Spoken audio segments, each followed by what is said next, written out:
The air conditioner hummed with monotonous precision in courtroom 4B, but it did nothing to dispel the tension hanging between the opposing tables.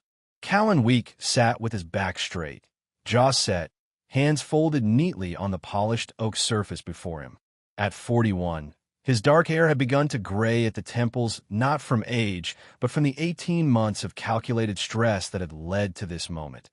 Across the aisle, Lena Von Week reclined in her chair with practiced nonchalance. Her crimson blazer stood out against the courtroom's muted colors like a declaration of war. At 36, she remained as breathtaking as the day Callan had met her physically, at least.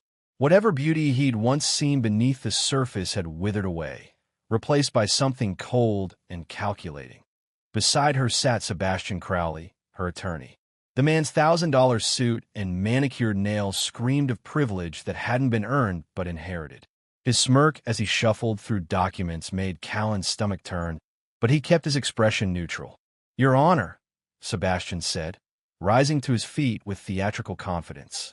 "As we've outlined in our filings, Mrs. Von Week is entitled to half of all marital assets, including the business Mr. Week built during their marriage. The prenuptial agreement was signed under duress and should be considered null and void."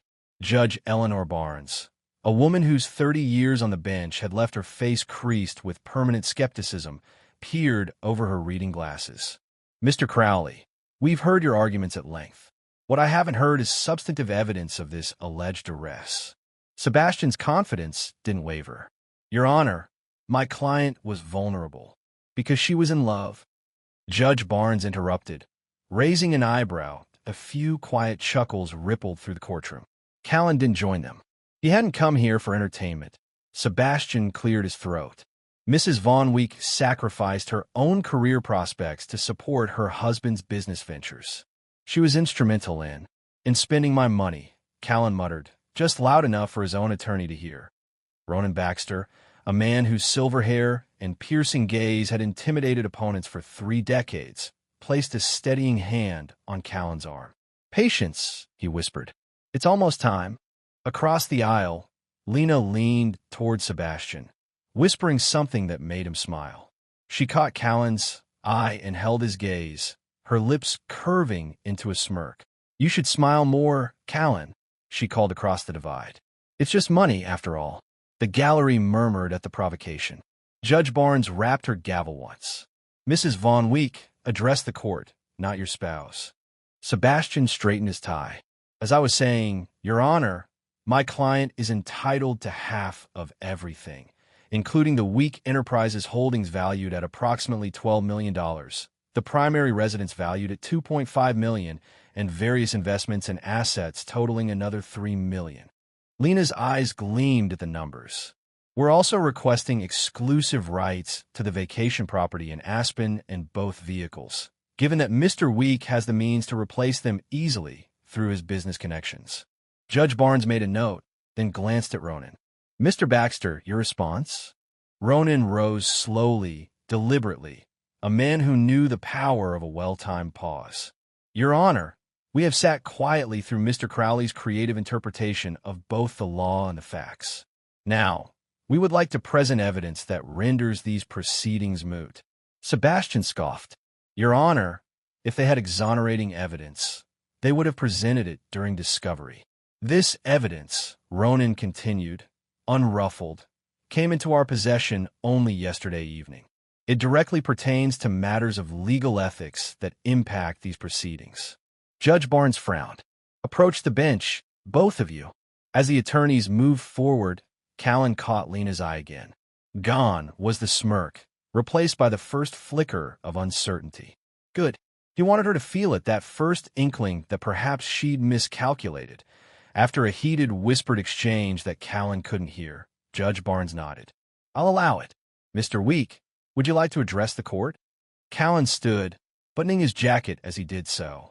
He moved to the center of the courtroom with measured steps. "Your Honor, for the past year and a half, I have watched as my wife attempted to dismantle everything I've built. Today, I'd like to submit this as evidence." He turned to Ronan, who handed him a thick manila envelope. Callan approached the bench and placed it before the judge with steady hands. Judge Barnes opened it, her expression unchanging as she began to read. But as her eyes moved down the page, her brow furrowed. She looked up, first at Callan, then at Lena and Sebastian. "Mr. Crowley, are you aware of the contents of this document?" Sebastian shifted in his seat. "I haven't had the opportunity to review it, Your Honor." "Then perhaps you should." She handed the first page to the bailiff, who delivered it to Sebastian.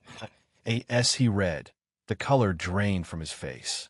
He shot a panicked glance at Lena, who grabbed the paper from his hands. Her reaction was everything Callan had imagined during countless sleepless nights. The widening of the eyes, the parting of lips, the sudden, violent shaking of her head. This is fabricated," she stammered. "He's lying. The enclosed photographs and financial records suggest otherwise, Mrs. Von Week," Judge Barnes said, her voice cold. "Mr. Baxter, what exactly are you requesting in light of this evidence?" Ronan stepped forward. "Given the demonstrated fraud and misconduct, we request immediate dismissal of Mrs. Von Week's claims and enforcement of the prenuptial agreement as written." Judge Barnes nodded slowly. "I'm going to call a 1-hour recess to review these materials fully. When we reconvene, I expect both parties to be prepared to address these allegations specifically." As she rose, the courtroom erupted in whispers. Lena lunged toward Callan, her composure shattered. "What have you done?" she hissed, her face contorted with rage. Callan stepped back, maintaining his distance. "I didn't do anything, Lena. You did this to yourself." Sebastian grabbed her arm, pulling her back. "Not here," he warned. "We need to talk. Now." As they hurried from the courtroom, Callan allowed himself the smallest smile. Phase 1 was complete. Ronan gathered his papers. "That went well," he said quietly. "But don't celebrate yet. Barnes is thorough. She'll want to verify everything." "Everything's legitimate," Callan assured him. "Every signature, every transfer, every photograph." Ronan nodded. "Then let's get some coffee. This is going to be a long day." As they walked through the courthouse corridor, Callan felt lighter than he had in months. The reckoning had begun, and when it ended, Lena Von Week would have nothing but regrets. 6 months earlier, Callan sat in his home office, the glow of his monitor the only illumination in the darkened room. It was past midnight, the third consecutive night he'd worked until the early hours. Not because weak enterprises demanded it, but because going to bed meant lying next to Lena, and that had become its own form of torture. The spreadsheet before him tallied assets, accounts, properties, a comprehensive map of the life he'd built. A life that, until recently, he'd thought was shared. The first signs had been subtle. Dinner conversations that fell flat. The way Lena's phone would flip face down whenever he entered a room. Weekend plans that increasingly didn't include him. Working late again. Lena's voice came from the doorway, startling him. Callan minimized the spreadsheet. "Just finishing up," he said, not turning to look at her. She moved behind him, hands resting on his shoulders. Once, her touch had brought comfort. Now, he had to resist the urge to shrug it off. "You've been distant lately," she said, her tone casual but probing. "Have I?" Callan finally turned, meeting her gaze. "I could say the same about you." Lena's expression remained neutral, but her hands slipped from his shoulders. "I've been busy. The Foundation's annual gala is being planned by the event coordinator you hired specifically so you wouldn't have to handle the details," Callan finished. "Try again." A flash of irritation crossed her features before she masked it with a smile. "Are you keeping tabs on me now? Should I be?" She laughed, the sound hollow. "Don't be paranoid, Cal. It doesn't suit you." She leaned against his desk, arms folded. "Maybe we both need a break. I've been thinking about spending a few days at the lake house." "Alone?" Callan asked, watching her carefully. "I need some space to think." She shrugged. "We both do." Callan nodded slowly. "When?" "This weekend. I'll leave Friday morning." He turned back to his computer, reopening the spreadsheet. "All right. I hope you find what you're looking for." She hesitated, perhaps expecting an argument, then left without another word. The scent of her perfume lingered, jasmine and something sharper beneath. New, unfamiliar. Callan reached for his phone and typed a message to his sister. "She's making a move." Friday. Lake House, The response came seconds later. Tracker placed. Camera installed. Will monitor as he closed his eyes, fighting the wave of nausea that came with such calculations. When had his marriage become a tactical operation? The answer lay scattered through a string of betrayals. The credit card statements with charges from hotels they'd never visited together. The late-night calls she'd explain away as work emergencies for her charitable foundation calls that never seemed to come when he was out of earshot. And then, 3 weeks ago, the confirmation he hadn't wanted but needed a text mistakenly sent to him instead of the intended recipient. He suspects nothing. We're still on for Thursday. He'd confronted her that night, phone in hand, eyes burning with the question he couldn't bring himself to ask directly. Wrong number, she'd said with a dismissive laugh. One of the board members for the foundation. We're meeting to discuss funding allocations. A perfectly reasonable explanation. Except that Callan had checked there had been no foundation meeting that Thursday. When he'd pointed this out, Lena's demeanor had shifted. Are you checking up on me? She demanded, outrage replacing nonchalance. Going through my phone? Calling my colleagues. The argument that followed became about his lack of trust, his controlling behavior, his paranoia, everything except the truth. By its end, he'd found himself apologizing, promising to do better, to trust more. That night, as Lena slept beside him, Callan had realized a fundamental truth. The woman he'd married didn't exist. Perhaps she never had. The next morning, he'd called Ronan Baxter, his attorney, and the closest thing he had to a friend. Now, as the clock on his monitor ticked past 1 a.m., Callan opened a new document and began to type. At the top, he wrote a single title. Contingency plan that if Lena was playing a game, he would play it better. If she wanted a war, he would give her one. But unlike her, he wouldn't underestimate his opponent, By Dawn. The plan was outlined. By the end of the week, as Lena headed to the lake house for her thinking time, the first pieces would be in motion. Throughout the day on Friday, as he sat in meetings and reviewed contracts, his phone buzzed with updates from Harlow, his sister. She arrived at 11:30. Not alone. Male companion. Taking photos now, an hour later. It's him. The lawyer. Sebastian Crowley. They're definitely not discussing legal matters, BY evening. Callan had a folder of images that turned his stomach but steeled his resolve.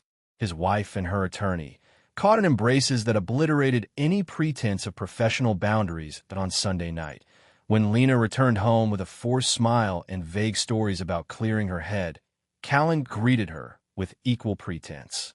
Feel better? He asked, pouring her a glass of the wine she preferred. Much, she said, accepting the glass. Sometimes you just need to step away from everything, you know? I do. He clinked his glass against hers. To clear heads. Her smile faltered just slightly, uncertainty flickering behind her eyes. To clear heads, she echoed. They sipped in silence, two liars marking their territory with half-truths. But only one of them knew that the endgame had already begun. The following Wednesday, Callan returned from a business lunch to find an envelope on his desk. Inside, divorce papers. The petition claimed irreconcilable differences, but included a proposed settlement that was anything but standard. She wanted everything. The house, the cars, the vacation properties, and most damagingly, a 50% stake in weak enterprises. That night, when he confronted her, Lena didn't bother with pretense. It's been over for years, Callan, she said, arms folded as she stood in their bedroom doorway. We both know it. And the settlement? He asked, holding up the paperwork. You think you're entitled to half my company? A company you've never worked a day for? She smiled, the expression not reaching her eyes. I'm entitled to half of everything we built during our marriage. That's the law. Callan laughed, a bitter sound. What exactly did you contribute, Lena, besides spending the money I earned? Her expression hardened. I stood by you. I played the perfect wife at every business dinner, every client meeting. I built relationships that helped secure deals. That's a fantasy, and you know it. Callan shook his head. You attended events when it suited you, talked to people you found interesting, and left early when you got bored. Believe what you want. She shrugged. The courts will see it differently. Women like me, who sacrificed their own careers to support their husbands, were sympathetic figures. especially when those husbands spend more time at the office than at home. The calculation in her voice chilled him. This wasn't a recent decision. This was a plan, long in the making. "How long have you been working with Sebastian?" he asked quietly, that a flicker of surprise crossed her face before she controlled it. "He's a brilliant attorney with an excellent track record in high-asset divorces." "That's not what I asked." She smiled thinly. "Be careful, Callan. False accusations against my legal counsel won't play well in court." "I'm not the one who needs to be careful," he replied, matching her tone. "You've made a critical error, Lena." "And what's that?" "You think you know me." He placed the divorce papers on the nightstand. "You don't." That night, he slept in the guest room. The next morning, he moved into a downtown apartment he'd quietly purchased 3 weeks earlier, an address not even Lena knew about. From there, the real work began. The office of Baxter Legal occupied the entire 38th floor of the glass tower that dominated the downtown skyline. Callan sat across from Ronan in the conference room, walls of windows offering a panoramic view of the city below. On the table between them lay spread the documents that would redefine Callan's future. "Have you considered a less aggressive approach?" Ronan asked, leaning back in his chair. "Divorce is painful enough without turning it into all-out warfare." Callan's gaze remained fixed on the papers. She fired the first shot. She chose Sebastian Crowley, a man known for scorched earth tactics. "She's sleeping with him, using him to manipulate the legal system." He looked up. "Do you honestly believe she'll settle for anything less than my complete destruction?" Ronan sighed. "No. From what you've shown me, she wants blood. Then we need to be prepared to draw it first." Callan slid a folder across the table. "I've already begun implementing certain safeguards."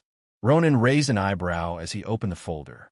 His expression remained neutral as he read, but Callan noted the slight tightening around his eyes, surprise, or perhaps concern. "This is aggressive," Ronan said finally, closing the folder. "But legal, if executed correctly. It will be." Callan leaned forward. "I've spent my life building systems that anticipate problems before they arise. This is no different, except the problem isn't a market fluctuation or a supply chain disruption. It's your wife." Ronan's voice softened. "Callan, are you sure you want to go down this road?" "Once set in motion." "She's been planning this for at least a year," Callan interrupted. "Maybe longer." "The foundation she insisted on starting?" "Its accounts are structured to hide transfers to personal holdings she established in the Caymans. The art collection she's been curating for our home, purchased in her name only, despite using our joint funds." Ronan frowned. "How do you know this?" "I hired investigators the day after I saw that text message. Then I started looking myself. Banking records, property transfers, unusual patterns in our expenses." Callan's mouth twisted into a grim smile. "She's good, but she's careless. Arrogant. She doesn't think I'd notice, or that if I did, I wouldn't understand what I was seeing. But you did. Numbers don't lie, Ronan. People do." Ronan nodded slowly. "All right. If you're certain this is the path you want to take, I'll help you navigate it. But you realize that what you're proposing, these asset transfers, the restructuring, it needs to happen quickly. And it needs to be airtight. I've already begun." Callan pulled out his phone, opened an app, and slid it across the table. "The house has been placed in an irrevocable trust with my niece as the beneficiary. The trust was created 3 years ago as part of legitimate estate planning. Lena even signed the paperwork, though I doubt she read it." Ronan examined the documents on the phone. "And Weak Enterprises? My sister Harlow has always been a silent partner. She provided initial funding when I started the company. On paper, I've only ever owned 49%. The remaining 51% was held in a holding company that, as of yesterday, transferred full ownership to Harlow. She agreed to this. She suggested it." Callan's expression softened briefly. "Harlow understands what loyalty means. And your liquid assets? Legally moved to offshore accounts that predate my marriage to Lena. Again, part of estate planning she never bothered to understand." Ronan handed the phone back. "You've been thorough. But Lena's team will fight this. They'll claim these transfers were made to defraud her of marital assets. Let them try." Callan's voice hardened. "Every transaction is supported by documentation backdated appropriately. Every signature is authentic. Every transfer follows patterns established years ago. And the photographs? The evidence of her affair with Crowley continuing to accumulate. They're not particularly discreet. Callan's lip curled in disgust. Besides the lake house, they've met at the Harbor View Hotel twice and his condo downtown at least weekly. I have time-stamped photos, hotel receipts, even audio in some cases. Ronan leaned forward, his expression grave. Callan, listen to me carefully. What we're doing walks a fine legal line. It's legitimate asset protection, but only if executed precisely. One misstep, and you could face serious consequences. I understand the risks. Do you? Because from where I sit, this looks less like legal strategy and more like justice, Callan finished. This is about justice, Ronan. She betrayed our vows. She betrayed basic decency. She's trying to steal what I've spent my life building. His voice remained calm, but his hands had curled into fists. I won't let her win. Not this time. Ronan studied him for a long moment. This isn't just about the money or the business, is it? Callan's jaw tightened. What else would it be about? You loved her once. The words hung in the air between them, a truth Callan had tried to bury beneath spreadsheets and legal maneuvers. Yes, he admitted finally. I did. But love without respect is worthless. Love without honesty is a lie. He straightened in his chair. I'm not doing this because I loved her. I'm doing it because she thought she could use that love against me. Ronan nodded, seemingly satisfied with the answer. Then let's proceed. I'll draft the necessary responses to her petition, stalling for time while you complete these transfers. He tapped the folder. Meanwhile, I suggest you maintain appearances. Don't give any indication that you're aware of her plans beyond the divorce filing itself. Agreed. Callan rose, buttoning his jacket. How long do we have? Initial hearings won't be scheduled for at least 60 days. Discovery will take months after that. If we're careful, we can use the time to our advantage. Good. Callan extended his hand. Thank you, Ronan. For everything. As they shook hands, Ronan held his gaze. Just remember, in cases like this, winning isn't always what you think it will be. Callan smiled, but there was no warmth in it. In this case, winning is simple. When it's over, I walk away with everything I built. And Lena? She gets exactly what she deserves. Nothing. As he left the office, Callan's phone buzzed with a message from Harlow. Transfer complete. You now officially own 0% of weak enterprises on paper. How does it feel to be unemployed? He smiled as he typed back. Liberating. Because for the first time since finding those divorce papers, Callan felt something other than betrayal and rage. He felt in control. And if there was one thing Callan Week understood, it was the power of control. Callan sat in his parked BMW, positioned with a clear view of the Harbor View Hotel's private entrance. The leather seat had grown uncomfortable over the 3 hours he'd been waiting, but discomfort was a small price for certainty. His phone buzzed on the console. Harlow again. Any sign of them? He typed back a quick negative, then returned to his vigil. This wasn't the first stakeout he'd conducted, but it was the first time he'd insisted on doing it personally. The private investigators he'd hired were thorough, but some things a man needed to see with his own eyes. A sleek black Audi pulled up to the entrance. Sebastian Crowley stepped out, adjusted his tie, and handed his keys to the valet. Even from a distance, Callan could see the man's self-satisfied smile as he checked his watch point. 20 minutes later, a taxi arrived. Lena emerged, wearing oversized sunglasses despite the overcast day. She'd changed since breakfast, Callan noted. The casual blouse and jeans she'd worn at home had been replaced by a dress that clung to her figure, a strategic choice that made his stomach turn. Through his telephoto lens, Callan captured a series of shots. Lena entering the hotel, Sebastian greeting her in the lobby with a kiss that was decidedly not between client and attorney, their hands intertwined as they walked to the elevator. He lowered the camera, a strange calm settling over him. There is a certain relief in having suspicions confirmed, in watching the last illusions crumble.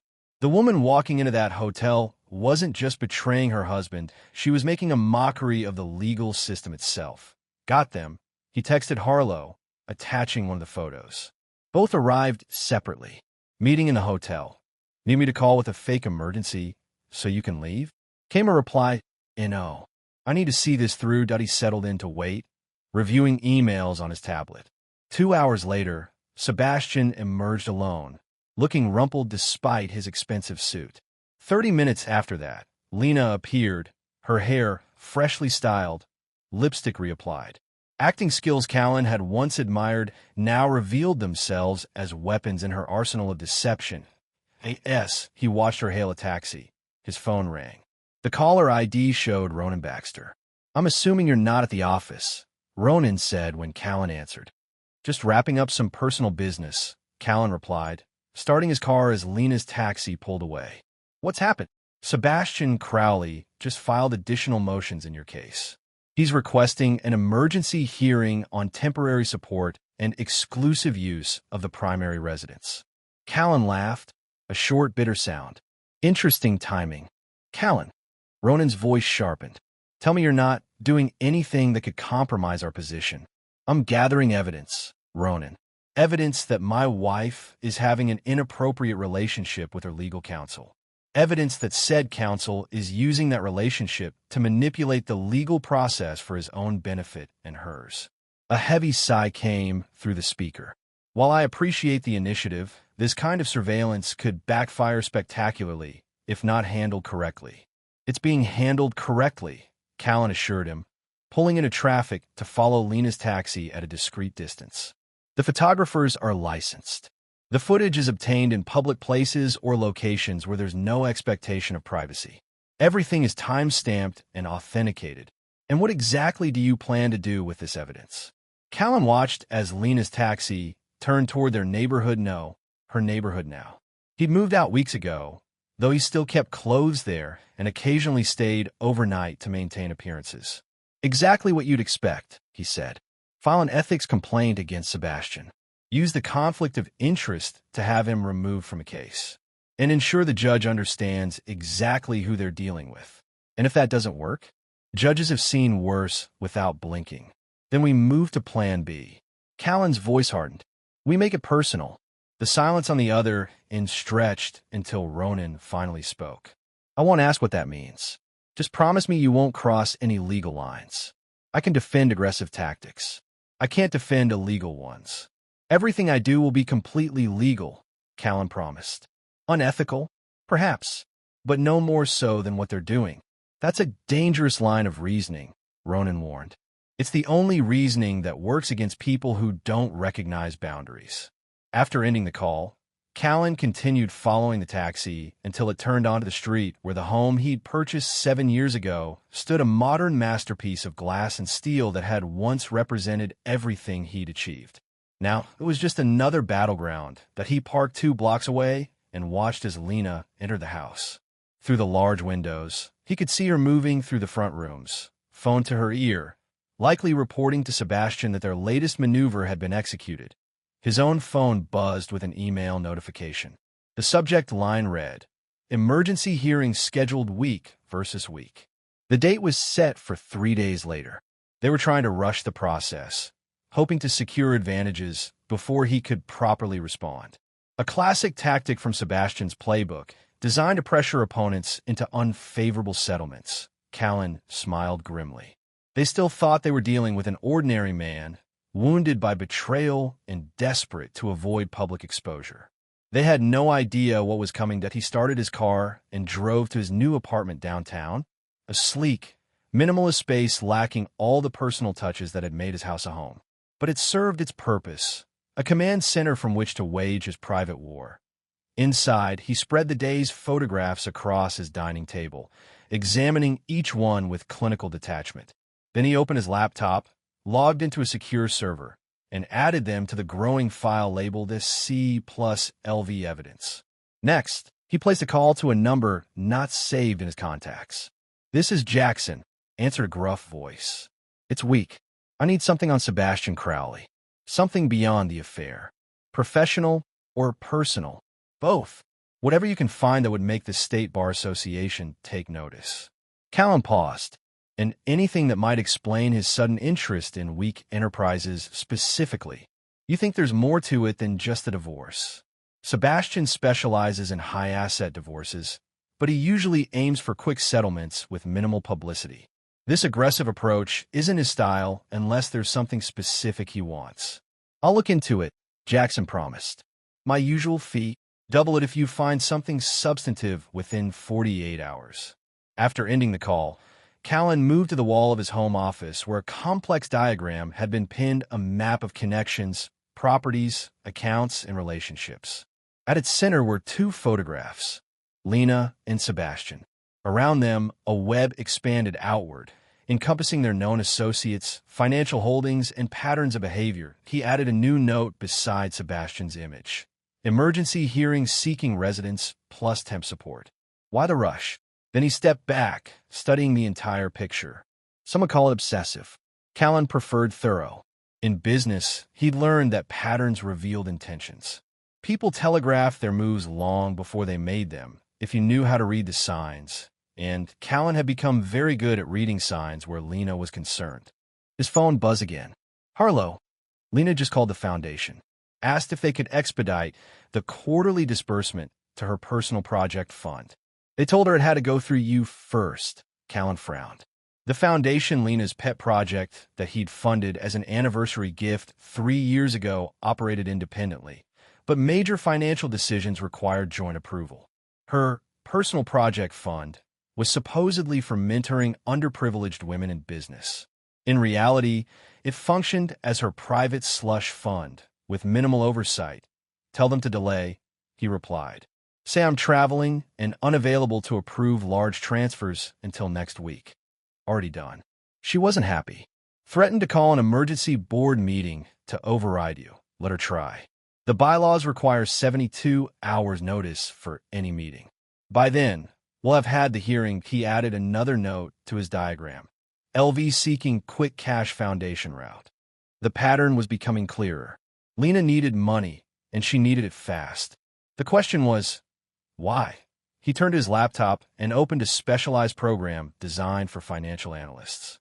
Into it, he entered the codes for Lena's personal accounts he had access to as her husband and the primary account holder.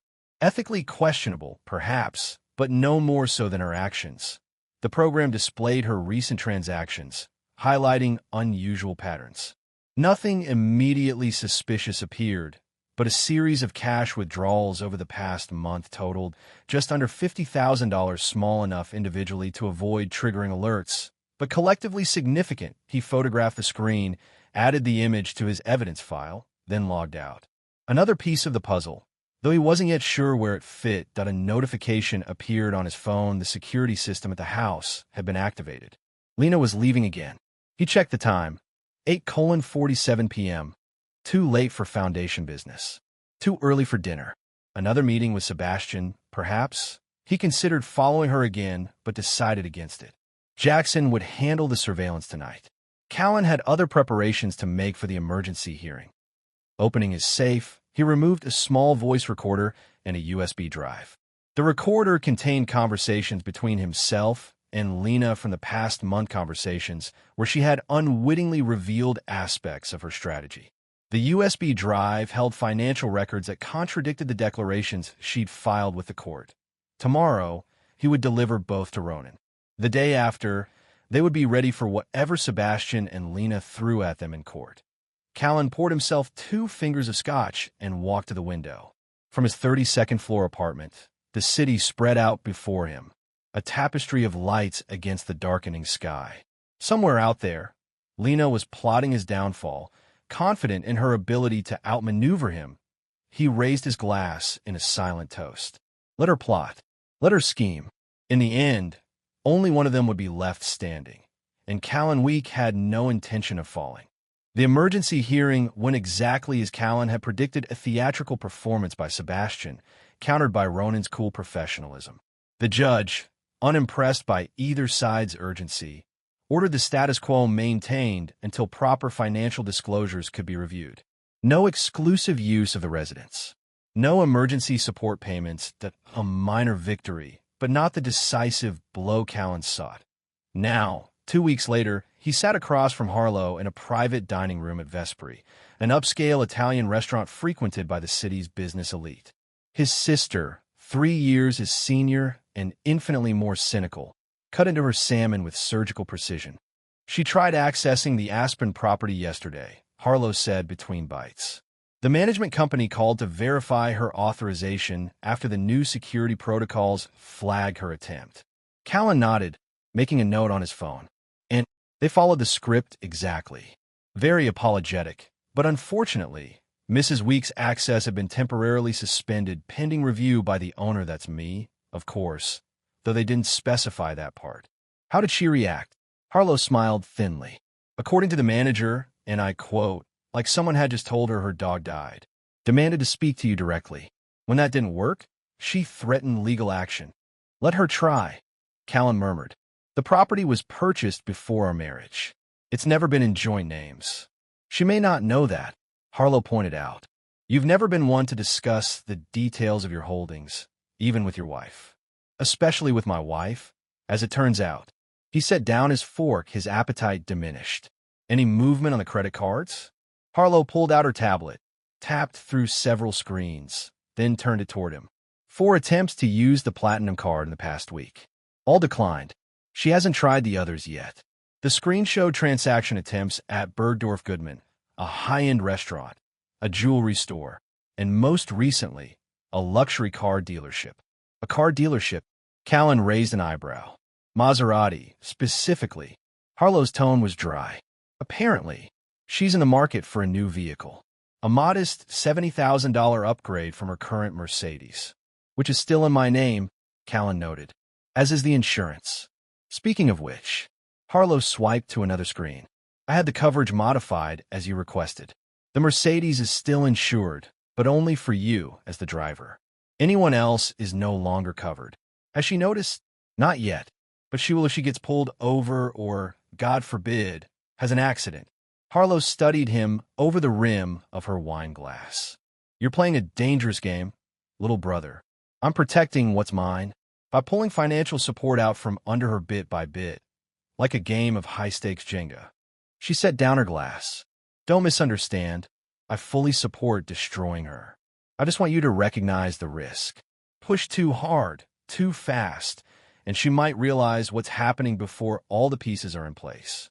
Callan leaned back, considering. You're right. We need to maintain the illusion that her setbacks are isolated incidents, not a coordinated campaign. Exactly. The credit card declined? Must be a processing error. Access to the Aspen house revoked? A security update gone wrong? The foundation funds delayed? Administrative oversight. And when all these accidents accumulate, Callan asked, Harlow's smile was razor-sharp. By then, it will be too late for her to recover. Their conversation paused as the server entered to clear their plates and offer dessert. Both declined, requesting coffee instead. When they were alone again, Harlow lowered her voice. Jackson sent his preliminary report on Sebastian. Callan straightened. And it's interesting, to say the least.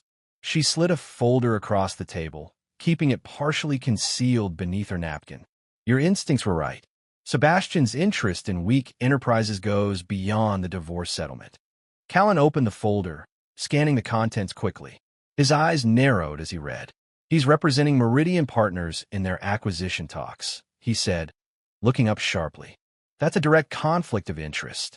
Harlow nodded. Meridian has been trying to acquire weak enterprises for 18 months. Their last offer was rejected by the board by you 6 weeks before Lena filed for divorce. And now Sebastian is working both angles.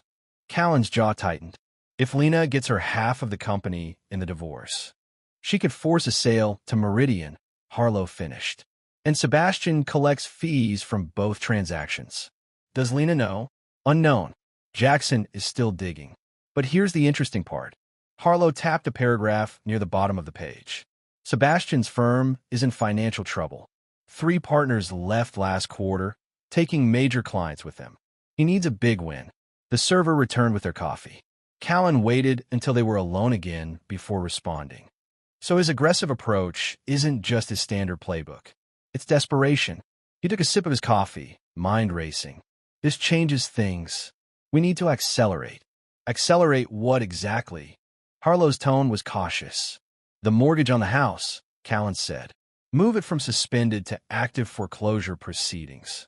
Harlow's eyebrows shot up. That's nuclear, Callan. Once that process starts, it can be stopped just as easily, he countered, but it will force her hand. If she's scrambling to save the house, she won't have time to focus on the business aspects of the divorce. And if she calls your bluff, it's not a bluff. The mortgage is now held by Horizon Capital, your company. 3 months of missed payments I've been making until now are ground for foreclosure. Harlow studied him for a long moment. You've thought of everything, haven't you? Not everything, Callan admitted, but enough.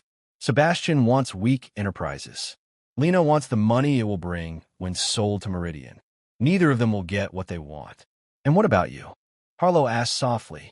What do you want when this is all over? Callan's expression hardened. Justice. Justice and revenge aren't the same thing, little brother. In this case, they are. He closed the folder and handed it back to her. Initiate the foreclosure proceedings and have Jackson continue his investigation into Sebastian's connection with Meridian. I want every detail, every meeting, every communication. Harlow accepted the folder with a sigh. Consider done. But Callan, be careful. People are most dangerous when cornered. I'm counting on it, he replied, his voice cold. Because cornered is exactly where I want them. 3 days later, Callan watched from his car as a courier delivered the foreclosure notice to the house. Through binoculars, he observed Lena's face as she opened the envelope on the front step.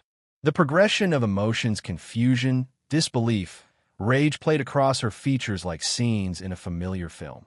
She pulled out her phone immediately, undoubtedly calling Sebastian. Her gestures became animated, her free hand slicing through the air as she paced the porch. That Callan's phone buzzed with a text from Ronan. Just received angry call from Crowley Re. Foreclosure notice. Demanding immediate conference. How do you want to respond? Tell him we're unavailable until next week, Callan replied. Cite previous commitments that can't be rescheduled. This will escalate things. Came Ronan's warning that that's the plan. Callan lowered his binoculars as Lena stormed back into the house. The first tremor had been felt. Now to wait for the aftershocks, he didn't have to wait long. That evening, as he worked in his apartment, his security system alerted him to an unexpected visitor. The lobby camera showed Lena arguing with the concierge, waving what appeared to be legal documents. His phone rang moments later.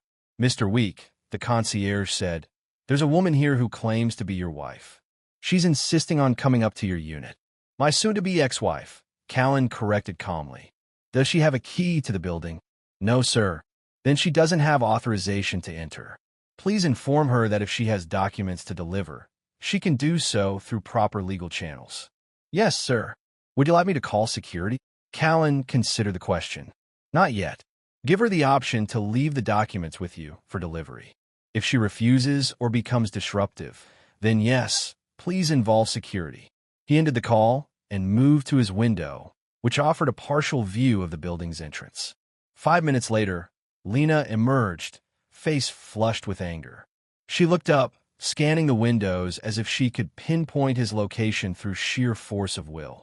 For a moment, Callan felt a twinge of something not regret, exactly, but recognition. The woman standing there, vibrating with rage, was once the person he'd thought would share his life forever. When had that woman disappeared? Or had she ever existed at all? His phone rang again. Lena. He let it go to voicemail, then listened to the message she left. You think you're so clever with this foreclosure nonsense? Her voice seethed. Did you forget I have access to all our accounts? I know exactly what you're doing, Callan. Sebastian says this is borderline illegal, and we're going to fight it. You can't just hide assets and pretend the house isn't marital property. Call me back, or the next conversation we have will be in front of the judge. He saved the message, more evidence of her volatility, and turned back to his computer.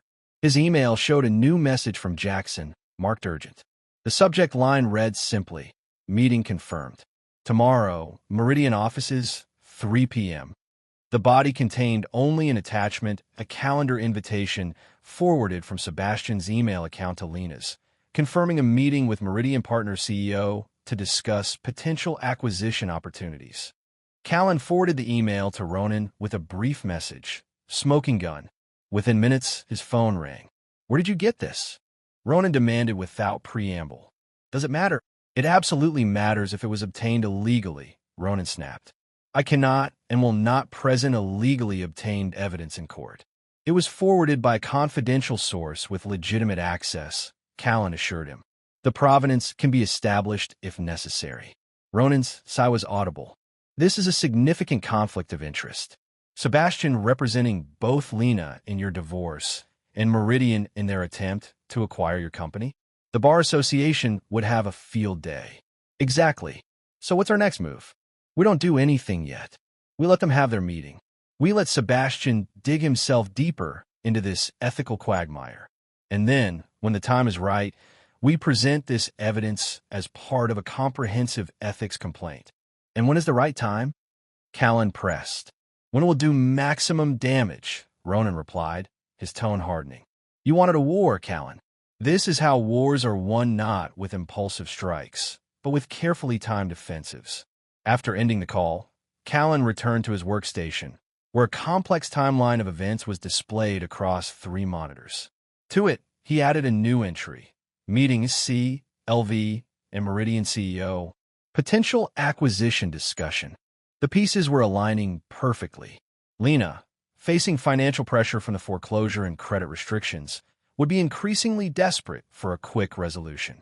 Sebastian, needing a win to salvage his firm's finances, would push harder for settlement terms favorable to Meridian's acquisition plans. Both of them, consumed by greed and desperation, would make mistakes.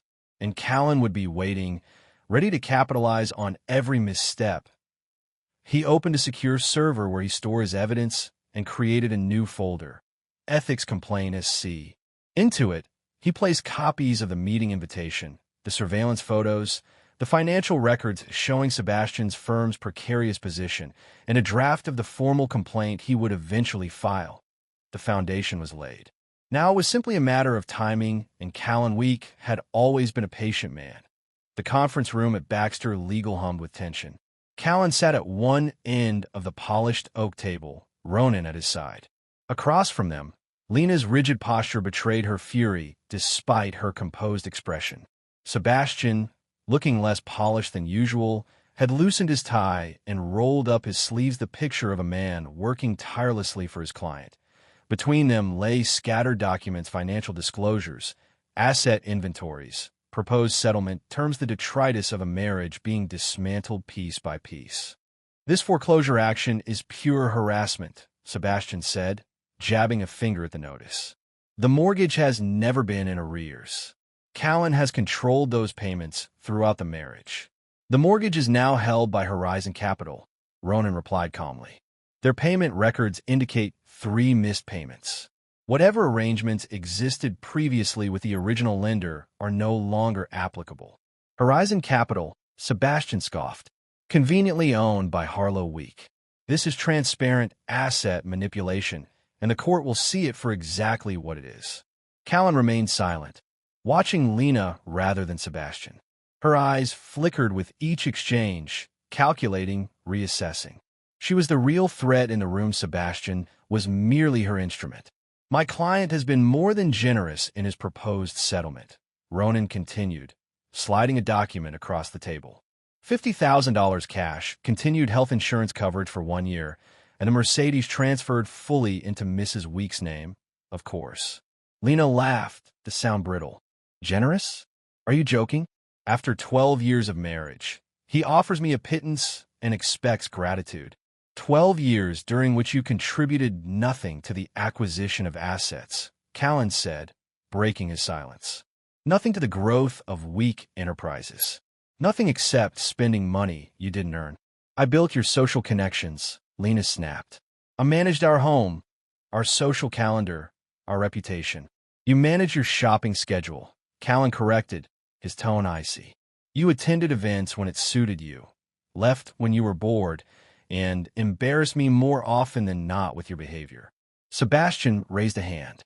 "This isn't productive. Let's focus on the legal issues at hand." "Fine," Callan said, leaning forward. "Let's discuss your meeting with Meridian Partners yesterday." The change in the room was immediate. Sebastian's face drained of color. Lena's eyes widened briefly before she controlled her reaction. I don't know what you're talking about, Sebastian said, too quickly. Ronan opened a folder and removed a printed email. This is a calendar invitation for a meeting between you, Mrs. Week, and Christopher Ellis, CEO of Meridian Partners. The subject line reads, Potential Acquisition Opportunities. My firm represents many clients, Sebastian countered, recovering slightly. Meridian happens to be one of them. There's no conflict. There is when you're representing Mrs. Week in a divorce that could potentially result in her acquiring shares of Week Enterprises shares that Meridian has been trying to purchase for over a year. Ronan's voice remained measured, but his eyes were steely. That's not just a conflict of interest. It's an ethical violation that could result in disbarment. Lena looked sharply at Sebastian. You said this was handled. It is, Sebastian assured her, though his confidence appeared shaken. There's no proof of any impropriety. A meeting to discuss theoretical scenarios is hardly. We have more than the invitation, Callan interrupted. We have photographs of you entering Meridian's offices together. We have recordings of conversations discussing the potential sale. We have financial records showing transactions between your firm and Meridian dating back 6 months, well into the period you've been representing Mrs. Week. That's impossible, Sebastian snapped. Those conversations were private, were they? Callan smiled thinly. Or did you simply assume no one was listening? Sebastian's face flushed with anger. Whatever you think you have is being compiled into an ethics complaint that will be filed with the State Bar Association by the end of the week, Ronan finished. Unless, of course, we can reach a reasonable settlement today. The silence that followed was deafening. Lena and Sebastian exchanged glances, a wordless communication that Callan recognized all too well, the look of conspirators whose plans were unraveling. I need to confer with my client, Sebastian said finally. Privately. Ronan nodded. Of course. Take the adjacent office. We'll wait. As they left, Callan leaned back in his chair, allowing himself a small moment of satisfaction. The trap had been sprung, and now they were scrambling to escape it. They'll counter, Ronan said quietly once the door closed. Likely with a lawsuit of their own defamation, invasion of privacy, something designed to create a distraction from the ethics complaint. Let them, Callan replied. Every action they take digs them deeper. Ronan studied him. You predicted this, didn't you? From the beginning. Not the details, Callan admitted, but the pattern, yes. Lena has always been reactive, impulsive when cornered. Sebastian has a reputation for aggressive countersuits when conventional tactics fail. Together, they're predictable. And the evidence? The recordings? Are they as comprehensive as you implied? Callan's smile was grim. Some, not all. But they don't know what we have and what we don't. That uncertainty is our advantage. 20 minutes later, Sebastian and Lena returned. The change in their demeanor was subtle, but unmistakable. Sebastian's forced confidence, Lena's tightly controlled anger. We've discussed your allegations, Sebastian began, and while we maintain that no ethical violations have occurred, we're prepared to offer a counter-settlement to resolve this matter efficiently. Ronan raised an eyebrow. We're listening. Mrs. Week will accept the $50,000, the Mercedes, and the health insurance coverage as proposed, Sebastian said. However, she also requires a 20% stake in Week Enterprises' non-voting shares only, with no involvement in operations. Impossible, Callan said immediately. I don't own Week Enterprises. As the financial disclosures clearly show, the company is owned by Harlow Week and various minority shareholders. I'm merely an employee who somehow lives in a multi-million-dollar apartment and drives a $100,000 car, Lena scoffed. No one believes that arrangement, Callan. It doesn't matter what anyone believes, Ronan interjected. What matters is what can be proven in court. And the ownership structure of Week Enterprises is thoroughly documented, dating back to its founding. Sebastian leaned forward. Then let's cut to the chase. If these arrangements are as legitimate as you claim, you won't object to a forensic accounting examination of Week Enterprises' ownership history and Callan's personal finances for the past 5 years. By an independent firm of our choosing, Lena added. Callan and Ronan exchanged glances. This was the counter-move they'd anticipated, a fishing expedition disguised as due diligence. "We have no objection to a forensic examination," Ronan said carefully, "provided it's conducted by a mutually agreed-upon firm and limited to ownership transfers directly relevant to the marital assets." "Not good enough," Sebastian countered. "We want complete access."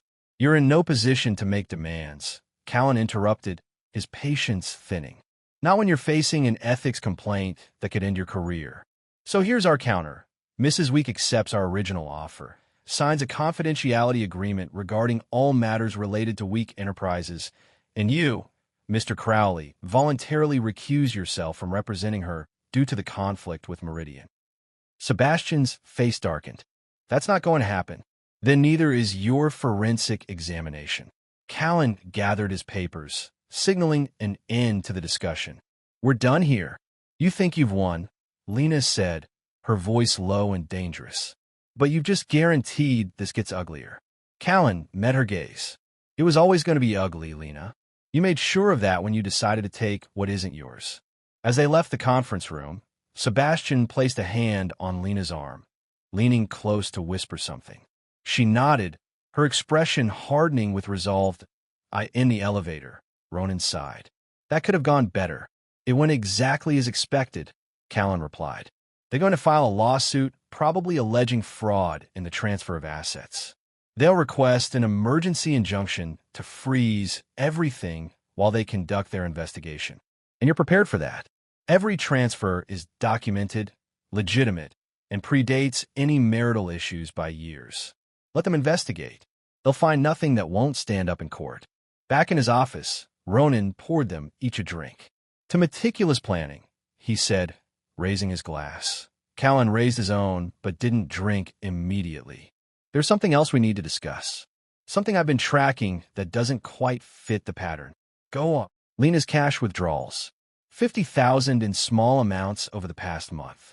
Then yesterday, another 20,000 from her personal account, an account that should have been nearly empty given the credit card rejections and lack of new deposits." Ronan frowned. "You think she has hidden funds?" "I think she has a secondary objective beyond the divorce settlement," Callan said. "Something she's financing separately, something she doesn't want traced." "Like what?" "I don't know yet. But Jackson is following the money." Callan finally took a sip of his drink. "Whatever it is, it's important enough that she's liquidating her personal assets to fund it." Ronan set down his glass. "Be careful, Callan. This fixation on Lena's every move, it's bordering on obsession." "It's not obsession," Callan corrected. "It's strategy. Understanding your opponent's resources and objectives is basic warfare. This isn't war. It's divorce." "With Lena," Callan said grimly, "there's no difference." True to their prediction, the lawsuit arrived the next morning, a sweeping allegation of fraudulent asset transfers, conspiracy between Callan and Harlow Week, and a request for an emergency injunction freezing all assets pending investigation. Callan read it in his apartment, a sense of satisfaction growing with each overblown accusation. They were desperate, reaching for anything that might stick. And in their desperation, they'd made a critical error. The lawsuit named Harlow personally. His phone rang. Harlow, of course.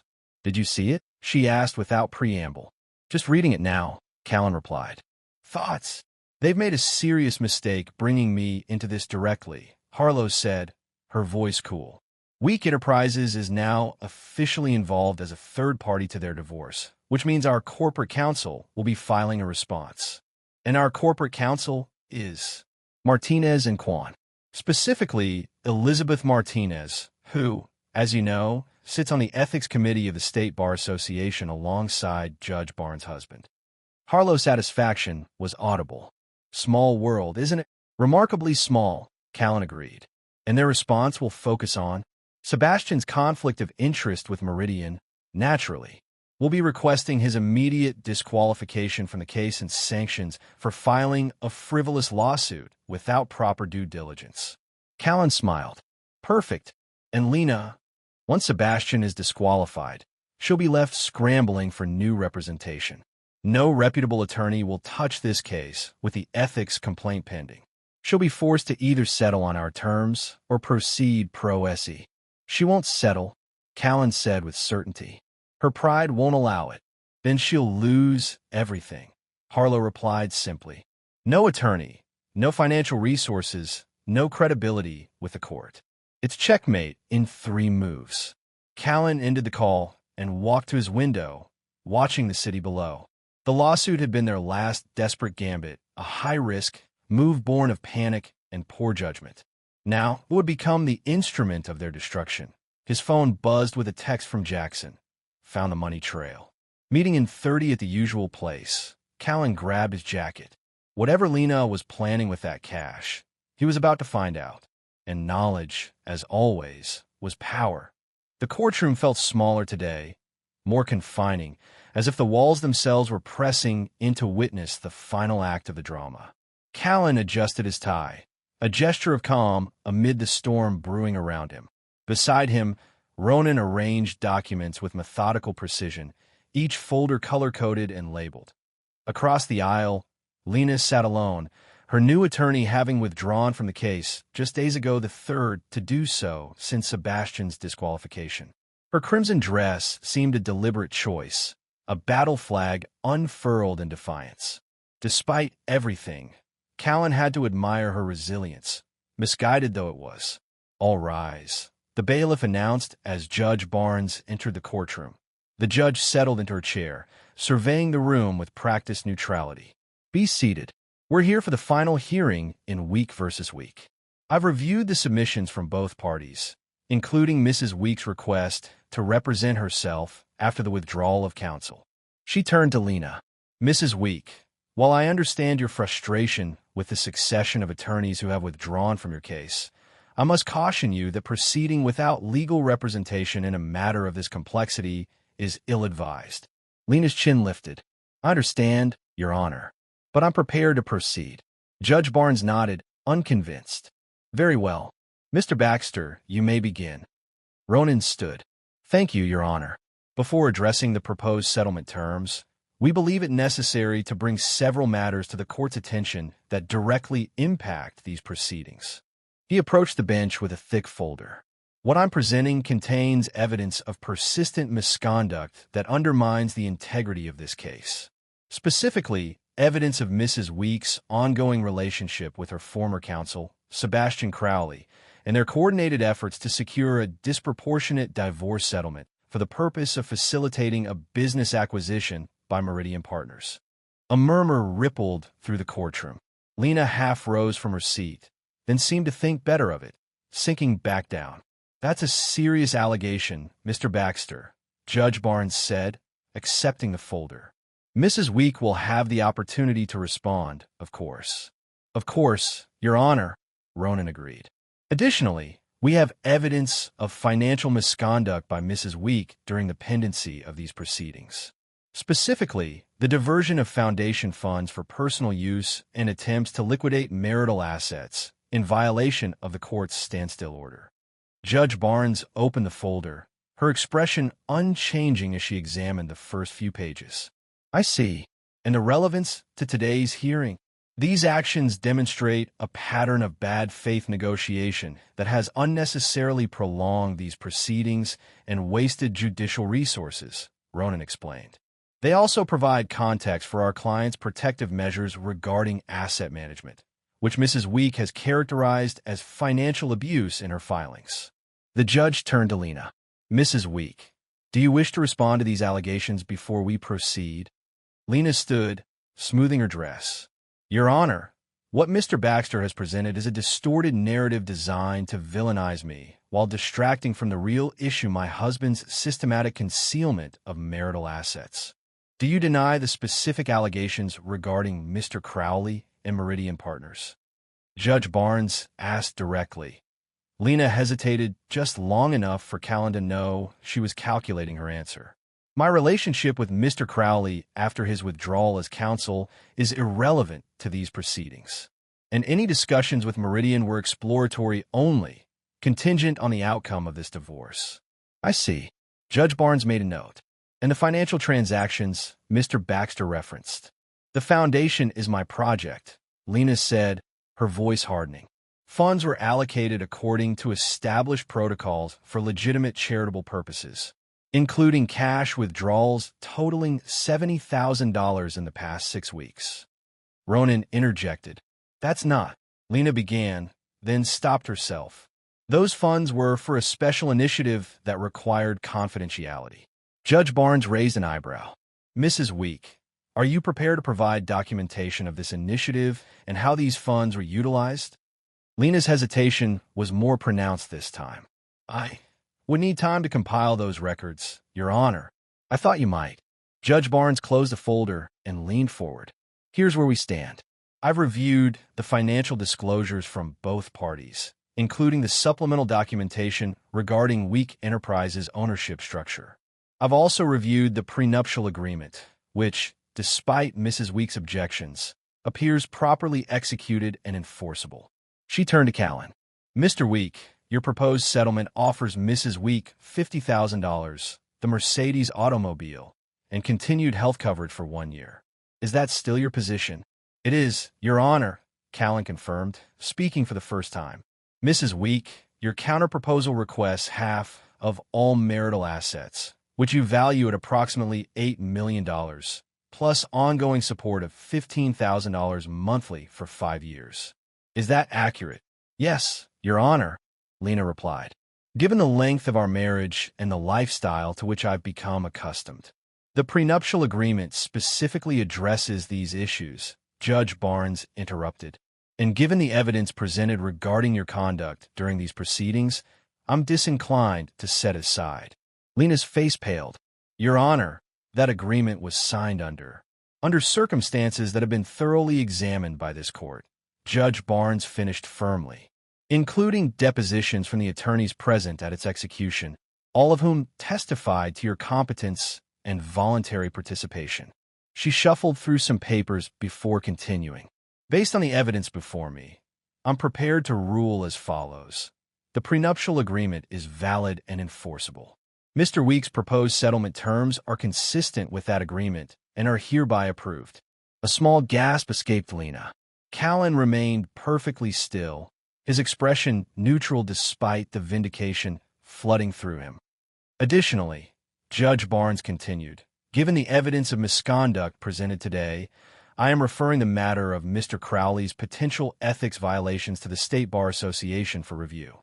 Mrs. Week, while you're not subject to the same professional standards, I strongly caution you that any continued attempts to circumvent this court's orders regarding asset disposition will result in sanctions." She looked directly at Lena.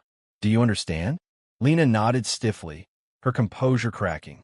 "Yes, Your Honor." "Then, unless there are other matters to address, this hearing is concluded. The divorce is granted on grounds of irreconcilable differences. The settlement terms as proposed by Mr. Week are incorporated into the final decree." Judge Barnes signed the document before her. "We're adjourned." As the gavel fell, the tension that had held Callan rigid for months began to dissolve. It was over. Every calculation, every maneuver, every sacrifice had led to this moment of absolute victory. Ronan squeezed his shoulder. "Congratulations. You won." "We won," Callan corrected, gathering his papers. Across the aisle, Lena stood frozen, the reality of her situation seemingly just dawning on her. Her gaze found Callan's, burning with a mixture of rage and disbelief. "This isn't finished," she said as he passed her, voice low and venomous. Callan paused, turning to face her fully. "Actually, Lena, it is. Completely and irrevocably finished. Just like us. You've taken everything from me," she hissed, tears of fury brightening her eyes. "No," Callan replied calmly. "I've simply ensured you leave with exactly what you brought to our marriage. Nothing." As he turned to leave, she grabbed his arm. "You'll regret this. I promise you, Callan." "Mrs. Week," Judge Barnes called sharply from the bench, "this courtroom is not the place for personal confrontation. Please conduct yourself appropriately." Lena released him, hands trembling with suppressed emotion. Without another word, Callan walked away, each step lighter than the last. Behind him, he heard the sound of papers being scattered, a frustrated cry quickly stifled in the corridor outside. Ronan handed him the signed decree. It's done, legally and finally done. Callan took the document, its weight insignificant compared to the burden he'd carried for so long. What happens to her now? That's not your concern anymore, Ronan reminded him gently. I know. I'm just curious. Ronan sighed. She has the $50,000 and the car. The house is in foreclosure, her credit is ruined, and her reputation in their social circle is damaged beyond repair. She'll have to start over completely. Good, Callan said, surprising himself with the lack of emotion in his voice. It wasn't satisfaction he felt, or even relief. Just emptiness. What about Sebastian? The ethics complaint will proceed. Given the evidence, disbarment is likely. Callan nodded, tucking the decree into his briefcase. Then it's truly over. As they walked toward the courthouse exit, Harlow appeared, elegant in a charcoal suit that emphasized her resemblance to Callan. Well, she asked simply. Complete victory, Ronan answered. The judge enforced the prenup exactly as written. Harlow's smile was satisfied but restrained. And Lena, taking it about as well as expected, Callan said dryly. She'll recover, Harlow predicted. Women like Lena always do. The question is, will you? Callan glanced at her, surprised by the question. I'm fine. Why wouldn't I be? Because you spent 18 months living and breathing this divorce. Planning, calculating, executing a strategy that consumed your every waking moment. Harlow studied him closely. What fills that void now? Life? Callan answered simply. Business. The future. As they reached the courthouse steps, a flurry of activity near the entrance caught their attention. Lena, still flushed with anger, was giving an impromptu statement to a small cluster of reporters, undoubtedly painting herself as the victim of a calculated financial conspiracy. Should we be concerned about that? Ronan asked, nodding toward the spectacle. No, Callan replied. Let her have her moment. The truth is in the court record. He turned away, deliberately putting the scene and Lena behind him. Let's go. We have a company to run. As they walked to the waiting car, Callan felt something unexpected. Not triumph, not vindication, but something closer to peace. The battle was won. The war was over. And he had emerged not just victorious, but unbroken. 2 months later, Callan stood at the window of his office at Week Enterprises, watching rain streak the glass in silvery rivulets.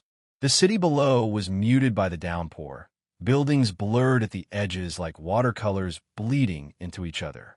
It matched his mood, not melancholy exactly, but contemplative that a knock at the door interrupted his thoughts. Come in, he called, turning from the window. Harlow entered, tablet in hand. The quarterly reports are in. Revenue up 17% year-over-year. The Meridian acquisition attempt is officially dead. Their board voted yesterday to pursue other opportunities. Good. Callan returned to his desk, gesturing for her to sit. And the foundation, restructured as planned. The new board has approved redirecting funds to educational initiatives rather than Lena's pet projects. The press coverage has been positive. Everyone loves a corporate redemption story. Callan nodded, satisfied. The foundation had been one of his first priorities after the divorce, transforming it from Lena's social showcase into something with genuine impact. Anything else? Harlow hesitated, an unusual occurrence that immediately caught his attention. What is it? He asked. News about Lena. She set the tablet on his desk, displaying a local news article. I thought you should see it. The headline read, Socialite evicted from luxury apartment amid financial troubles. Below it, a grainy photograph showed Lena, noticeably less polished than in her days as Mrs. Week, arguing with what appeared to be a building manager. Callan skimmed the article, absorbing key phrases. Third residence in 2 months. Legal troubles mounting. Sources close to Von Week suggest gambling debts. Gambling? He asked, looking up. That's what the cash withdrawals were for? Harlow nodded. According to Jackson's final report, yes. Apparently, it started as a distraction during her marriage. Small amounts at first, then escalating as the divorce proceedings intensified. By the end, she was losing tens of thousands every week. And Sebastian knew. Not only knew, but enabled it. He connected her with private games when the casinos started limiting her action. Callan leaned back, processing this revelation. So, while she was accusing me of financial manipulation, she was burning through cash at poker tables and private betting clubs, Harlow finished. The ultimate irony. Callan closed the article, pushing the tablet away. Where is she now? A one-bedroom apartment in the East District. The Mercedes was repossessed last week after she fell behind on the payments. She's reportedly working as a consultant for a small event planning company, though working might be generous. She's missed more days than she's shown up. And Sebastian, the ethics hearing is next month. His firm has already asked him to resign. Most of his clients have jumped ship. Harlow studied him. Does knowing this change anything for you? Callan considered the question, searching himself for any trace of the anger that had driven him for so long. To his surprise, he found only a hollow sort of recognition. No, it just confirms what I already knew. She was always going to self-destruct, with or without my help. Do you regret any of it? Harlow asked quietly. The methods, the intensity of the pursuit.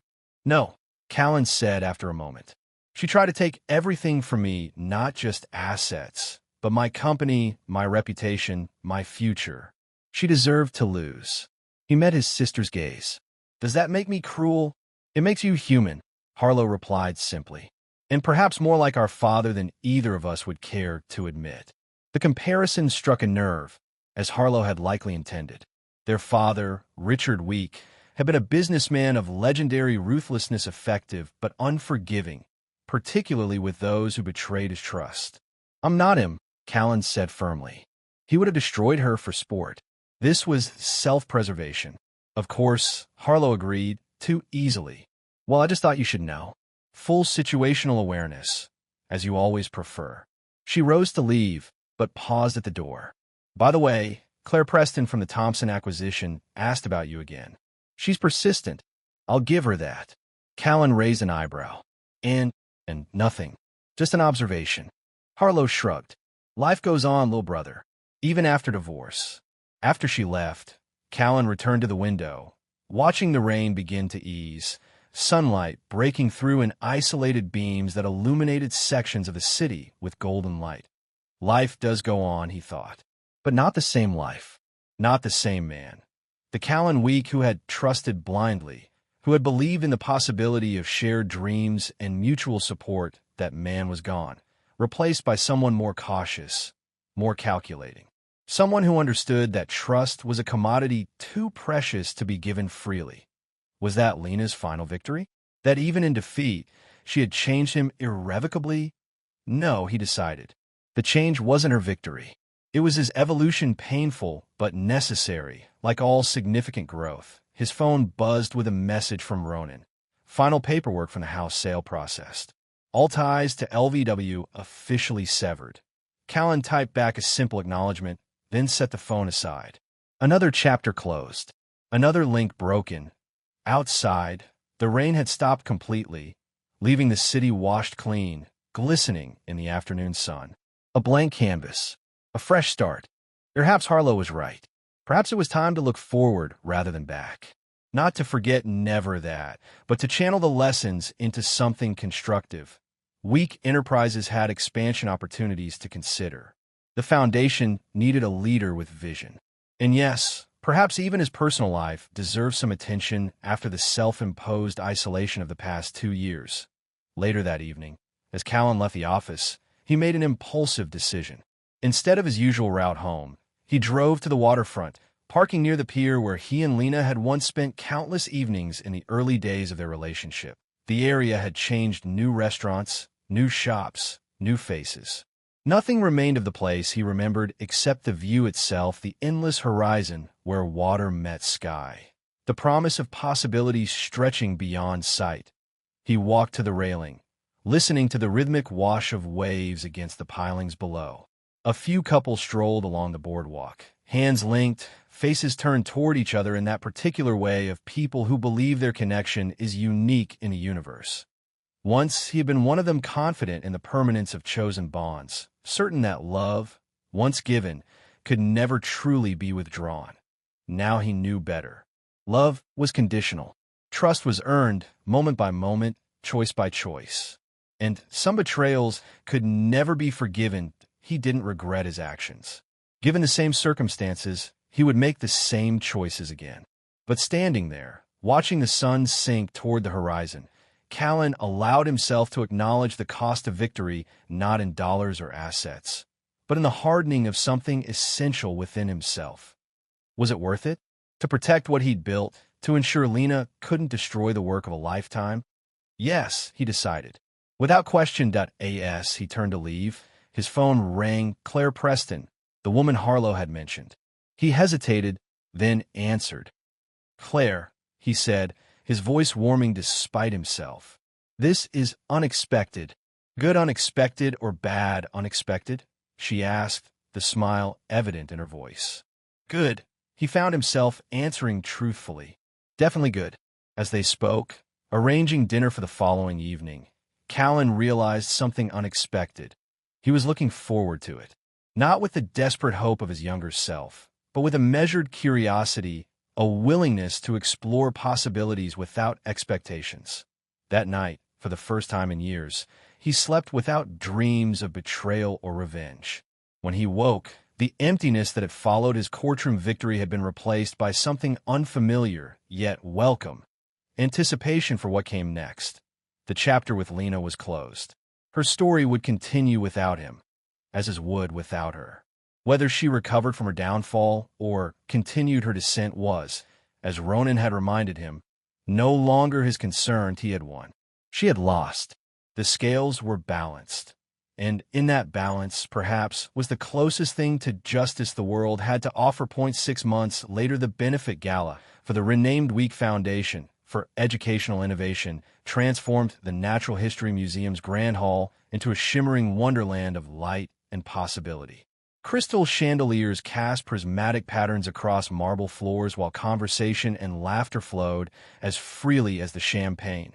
Callan, impeccable in his tuxedo, moved through the crowd with practiced ease, accepting congratulations on the Foundation's new direction and record fundraising. At his side, Claire Preston complimented him perfectly, intelligent, poised, and refreshingly direct in her interactions. "Your sister is watching you again," Claire murmured, nodding subtly toward where Harlow stood conversing with the university president. "She has that analytical expression she gets when she's assessing a business prospect." Callan chuckled. "That's just her face. Besides, you passed her inspection weeks ago. Is that what that 3-hour lunch was?" "An inspection?" Claire's eyes sparkled with amusement. "And here I thought she was just being friendly." "Harlow doesn't do friendly. She does strategic alliances." "And what do you do, Callan Week?" Claire asked, her tone light, but her eyes serious. Before he could answer, a commotion near the entrance drew their attention. Security personnel had converged around someone attempting to enter, someone arguing loudly enough to rise above the orchestral music and party chatter. "Is that?" Claire began. "Lena," Callan confirmed, recognizing the voice even before he saw her. She looked different, still beautiful in a way that commanded attention, but diminished somehow. Her dress, while designer, showed signs of wear. Her makeup, slightly too heavy, couldn't quite conceal the exhaustion beneath. And her voice, once controlled even in anger, now carried a ragged edge of desperation. "I was invited," she insisted to the security team, blocking her entry. "Check the list again." Lena Von Week, the head of security, a discreet professional named Reynolds who had worked week events for years, shook his head. "I'm sorry, ma'am, but your name isn't on our list. And without an invitation. This is my foundation." Lena's voice rose, attracting more stares. "I started it. I built it. Ask anyone here." Callan felt Claire's questioning gaze. "You should handle this," she said quietly, "before it escalates further." He nodded, squeezing her hand before making his way toward the entrance. Harlow intercepted him halfway there. "I'll take care of it," she offered, her expression grim. "No," Callan decided. "This is mine to handle." As he approached, Lena spotted him, her expression transforming from frustrated to triumphant. "Callan, tell them who I am. Tell them I belong here." He signaled to Reynolds, who stepped aside with clear reluctance. It's all right. I'll handle this. Lena's smile was razor-sharp, victory glittering in her eyes as she stepped forward only to find Callan blocking her path, his expression neutral but unyielding.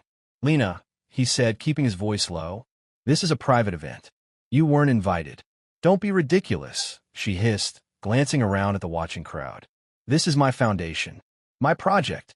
"It was," Callan corrected. "Now it's the Week Foundation for Educational Innovation. New mission, new board, new focus. And you're not part of it." Her face flushed with anger. "You can't just erase me. These people know me. They worked with me for years. And now they work with the new leadership team," Callan replied evenly. "Things change, Lena. People move on." She laughed, a brittle sound. "Move on? Is that what you've done? Found yourself a replacement already?" She nodded toward Claire, who stood watching from a discreet distance. "She's pretty, I'll give you that. Does she know what she's getting into? Does she know what you're capable of?" "This isn't the place for this conversation," Callan said firmly. "If you leave now, quietly, we can pretend this didn't happen. And if I don't," Lena challenged, raising her voice slightly, "will you have security drag me out? Create another scene to add to your narrative about your unstable ex-wife." Callan sighed, genuine regret touching him briefly. "Once, I would have done anything to avoid embarrassing you. That time has passed, but I'm still offering you a choice. Leave with dignity or be escorted out. Either way, you're not staying."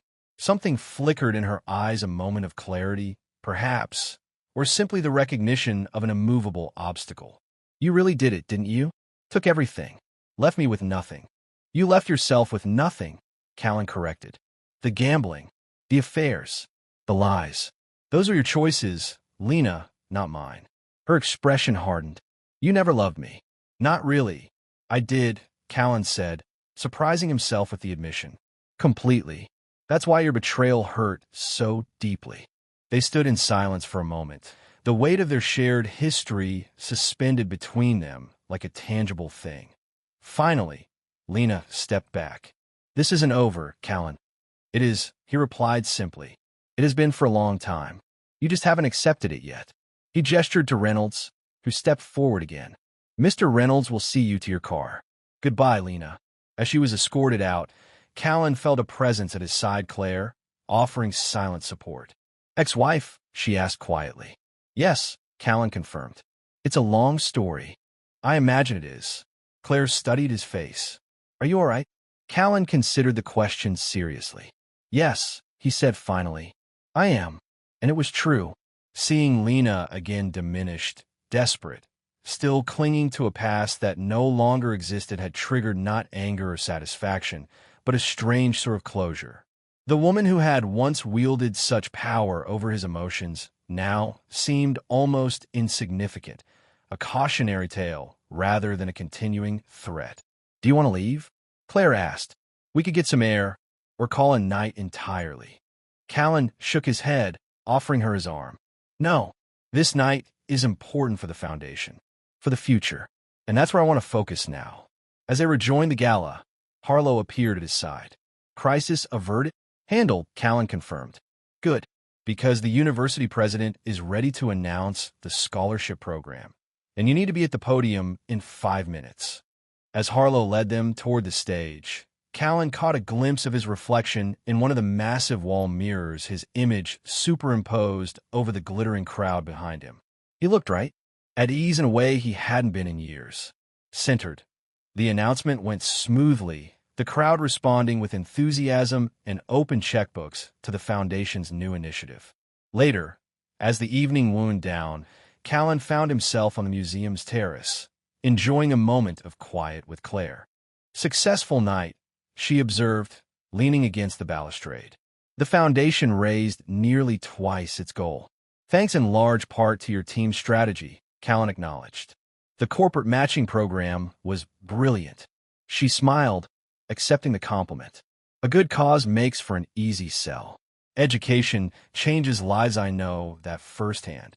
They stood in comfortable silence, watching the city lights shimmer against the night sky. Finally, Claire spoke again. "Are you ever going to tell me what happened between you and your ex-wife?" Callan considered the question. "Does it matter?" Only if it still matters to you, she replied honestly. I'm not interested in competing with ghosts, Callan. There's no competition, he assured her. Lena is part of my past, a chapter that's closed. And what chapter are we in? Claire asked, her tone deliberately light despite the weight of the question. Callan turned to her, truly seeing her this brilliant, straightforward woman who had walked into his life with no agenda beyond genuine connection. The beginning of a new one, he said. If you're interested. Her smile was answer enough. Later that night, as they shared a nightcap at his apartment, Callan's phone buzzed with a news alert. He glanced at it, then set it aside. Something important? Claire asked. No, Callan replied truthfully. Just a legal notice. Sebastian Crowley has been disbarred. Your ex-wife's attorney, among other things. Callan didn't elaborate, and Claire didn't press. After she left, promising to call the next day, Callan returned to his phone, reading the article in full. Sebastian's ethical violations have been deemed egregious and systematic, his disbarment immediate and permanent. The article mentioned Lena only in passing, as one of several clients whose cases have been compromised by Sebastian's misconduct. Callan closed the article without feeling the satisfaction he'd once anticipated. The victory seemed hollow now, unnecessary even. Sebastian and Lena had engineered their own downfalls without his assistance, their flaws and weaknesses exposed by simple consequences rather than elaborate revenge. He moved to his window, a habit he'd developed over the past year. These moments of quiet reflection while overlooking the city. Tonight, the view seemed especially clear. The urban landscape spread before him like a map of possibilities. What had Harlow asked him months ago in his office? What would fill the void left by his quest for justice? Now he had an answer. Not revenge, not vindication, but simply life. His company, thriving under renewed focus. The foundation, transformed from a vanity project to a force for meaningful change. And perhaps, with Claire, a relationship built on honesty and mutual respect rather than illusion. The story of Callan and Lena Week had reached its final chapter. She had gambled everything and lost. He had defended what was his and prevailed. And if there was a last laugh to be had, it wasn't found in Lena's downfall or Sebastian's disgrace. It was in the simple fact that Callan Week had emerged from the crucible not broken, but reforged. Stronger, wiser. Freed, he turned from the window and prepared for bed, tomorrow's schedule already taking shape in his mind. Board meeting at 9. Lunch with the development team. Dinner with Claire at that new restaurant downtown. Life continuing, moving forward rather than circling back. And in that forward motion was the truest victory of all.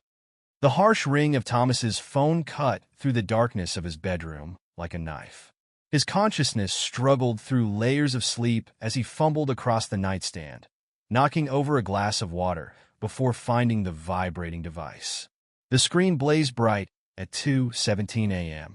An unknown number, the empty space beside him in bed, seemed to mock him.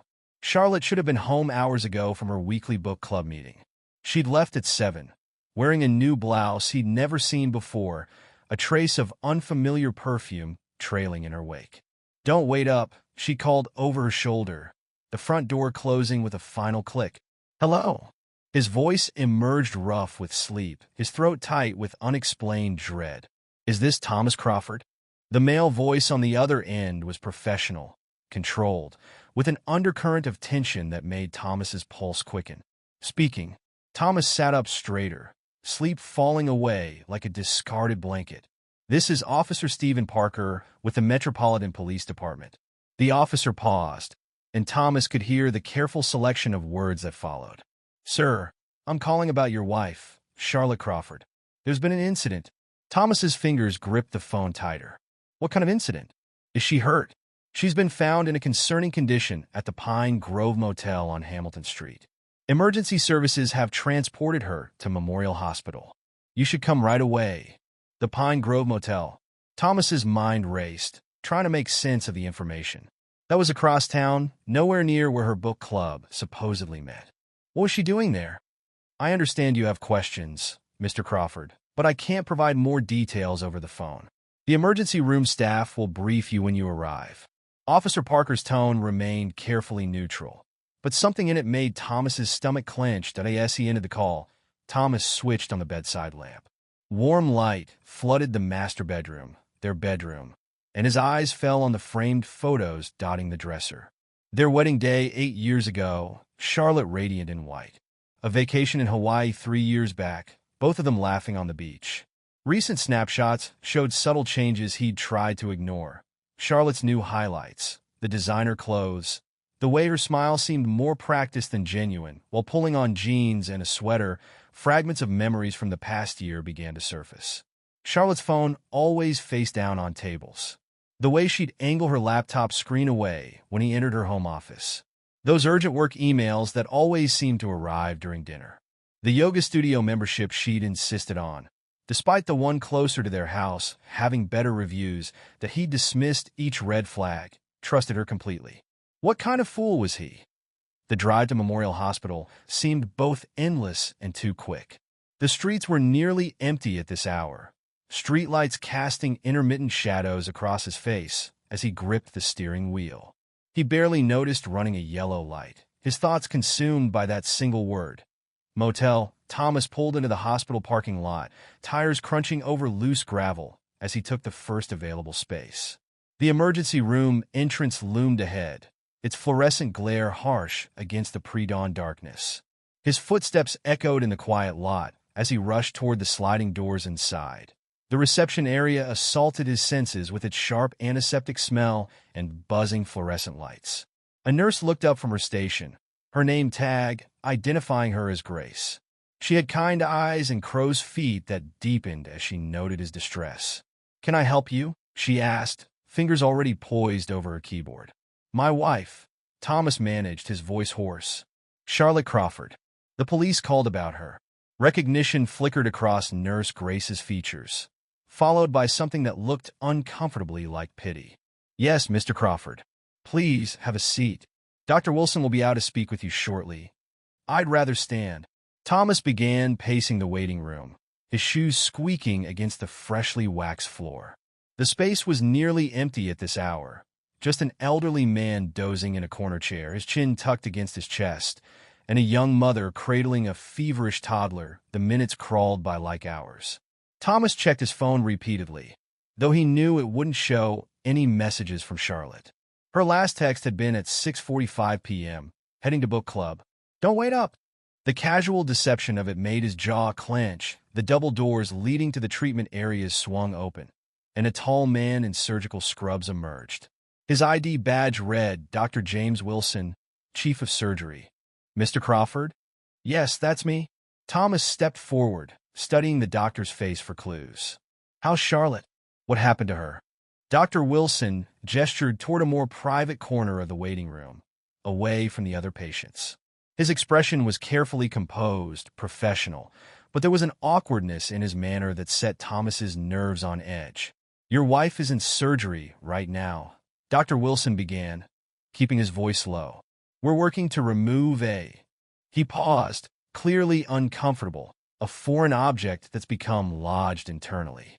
It's a delicate procedure, but she's stable." "Foreign object?" Thomas's mouth went dry.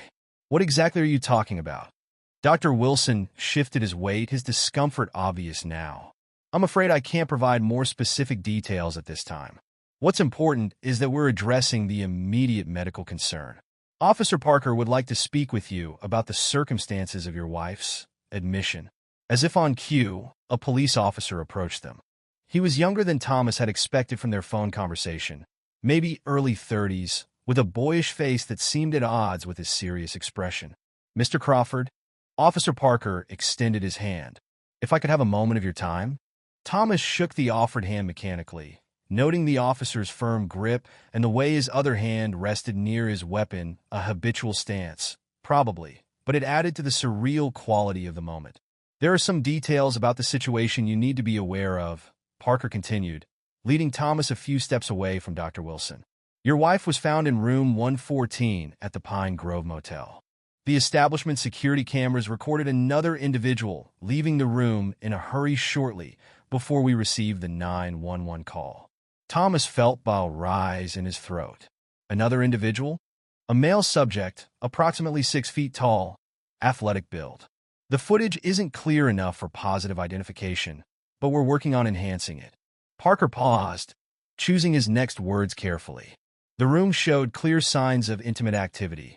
The fluorescent lights suddenly seemed too bright, the antiseptic smell too strong. Thomas leaned against the wall, his legs unsteady.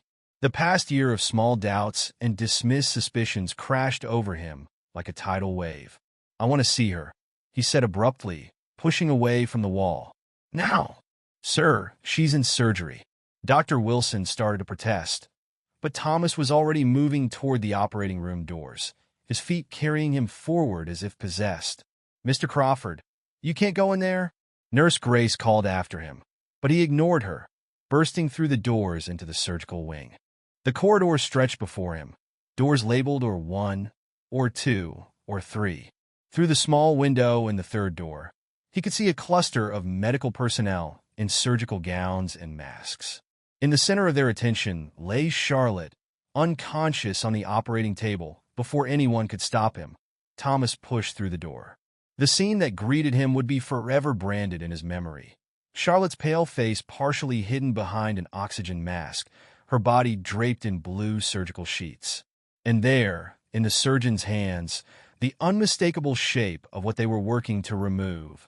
A massive dildo, its presence a grotesque confirmation of his worst fears. "Sir, you cannot be in here." A nurse tried to block his view, but it was too late. Dr. Catherine, the assisting surgeon, rushed to usher him out. "Mr. Crawford, please," she insisted, her voice firm but kind behind her surgical mask. "We need to maintain a sterile environment. Your wife's safety depends on it."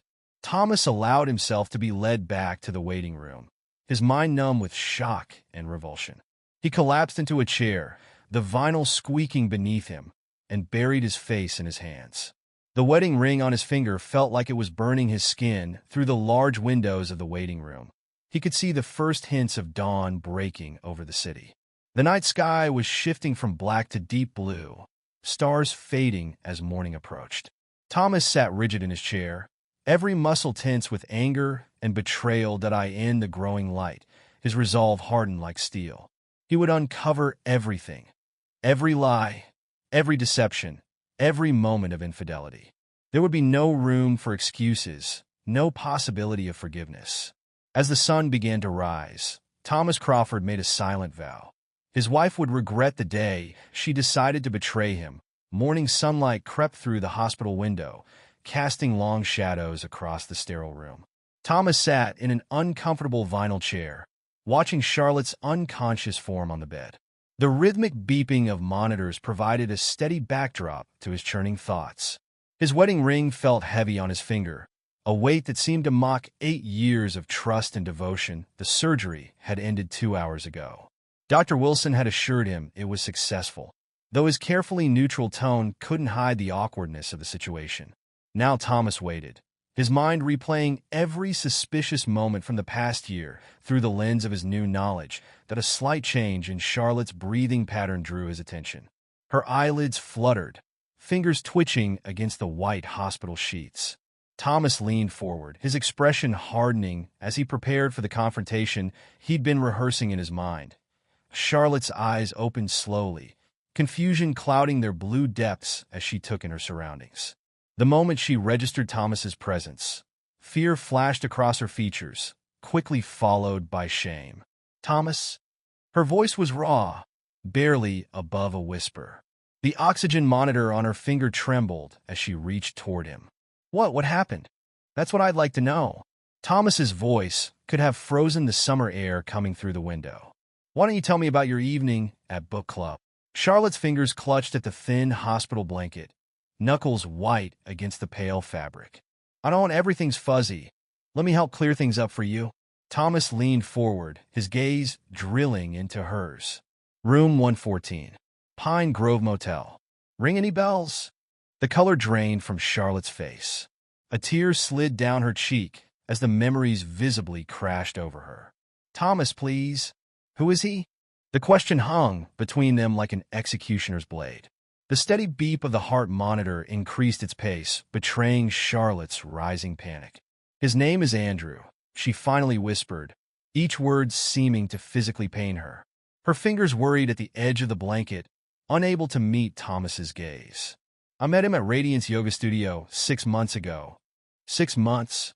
Thomas's voice was deadly quiet. 6 months of lying to my face. 6 months of betraying everything we built together. It wasn't supposed to happen. Charlotte's words tumbled out in a desperate rush. Her hands fluttered like trapped birds as she tried to explain. "We were just friends at first. He was my instructor, and we'd talk after class. He understood things about me, about what I wanted. Spare me the romantic details of your seduction." Thomas cut her off, disgust evident in every word. "I want his full name. Now." "Andrew Mitchell." Charlotte wiped at her tears with shaking hands, smearing her mascara further. "He teaches the advanced classes." "Thomas, what happened? What you saw?" "He pushed me to try things. When it went wrong, he left me there, alone."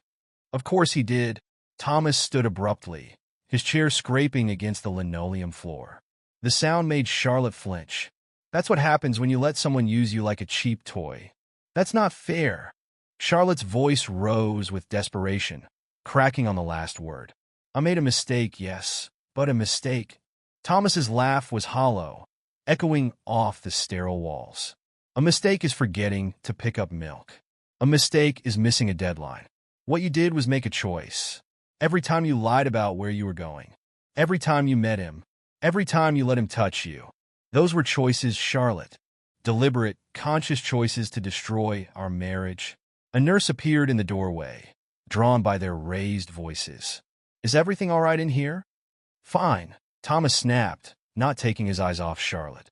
"Just having a conversation with my wife about her extracurricular activities." The nurse hesitated, looking between them before reluctantly withdrawing. Her footsteps echoed down the hallway, leaving them alone with the weight of their crumbling marriage. Thomas pulled out his phone, holding it up like evidence in a trial. "Where's your phone, Charlotte?" Her eyes widened, panic replacing the tears. "What?" "Your phone. The one you're always guarding like it contains state secrets. The one you never leave unattended. Where is it?" I think the police have it." Charlotte's voice was small, defeated. "They took my belongings when the ambulance brought me in." Thomas was already striding toward the door, his purpose clear. In the hallway, he found Officer Parker talking with a nurse at the station. The young officer straightened as Thomas approached, clearly reading the intent in his expression. "I need my wife's phone," Thomas said without preamble. "It's evidence of her affair with Andrew Mitchell." Parker's eyebrows rose at the name. "She identified him?" "Yes. He's an instructor at Radiance Yoga. I want to see every message, every photo, every piece of evidence of their relationship." "Mr. Crawford." Parker's tone was professional but cautious. "The phone is currently logged as evidence in an ongoing investigation." "An investigation into what?" "A consensual affair gone wrong." Thomas's voice was sharp. "Or are you actually going to charge him with abandoning her there?" Parker studied him for a long moment before nodding slightly. "Follow me." They walked in tense silence to a small office where evidence was being processed. Parker retrieved a clear plastic bag containing Charlotte's belongings. Her purse, clothing, and the phone with its cracked screen. "The passcode?" Thomas demanded, taking the phone. 0824. Charlotte's weak voice came from the doorway. She stood there in her hospital gown, clutching in four-pole for support. Her face was pale, dark circles under her eyes, making her look ghostly in the fluorescent lighting. "It's your birthday." The irony of her using his birthday as her passcode while betraying him made Thomas's jaw clench so hard he could hear his teeth grind. He entered the numbers, and the phone unlocked to reveal a messaging app open to a conversation with Am. What he found made bile rise in his throat. Months of messages, each one a new betrayal. "Miss you already. Can't wait until Thursday's book club meeting. Last night was amazing. I love how you make me feel so free. Your husband's really working late again? His loss is my gain." Pictures followed, each one driving the knife deeper. Charlotte in lingerie he'd never seen. Intimate photos clearly meant for Andrew's eyes. selfies of them together after their encounters, both glowing with post-coital satisfaction, but worst were the messages mocking him, laughing at his trust, joking about how they fooled him. Poor Thomas, so focused on his career, he doesn't even notice his wife sneaking away. He actually believed I was at a work dinner? Some lawyer he is? Thomas's hands shook with rage as he scrolled through month after month of betrayal. Each message was a fresh wound. Each photo another crack in the foundation of their marriage. "I'm taking screenshots of everything," he told Officer Parker, his voice tight with controlled fury. "I want it all documented for my lawyer." "Of course." Parker's tone was carefully neutral.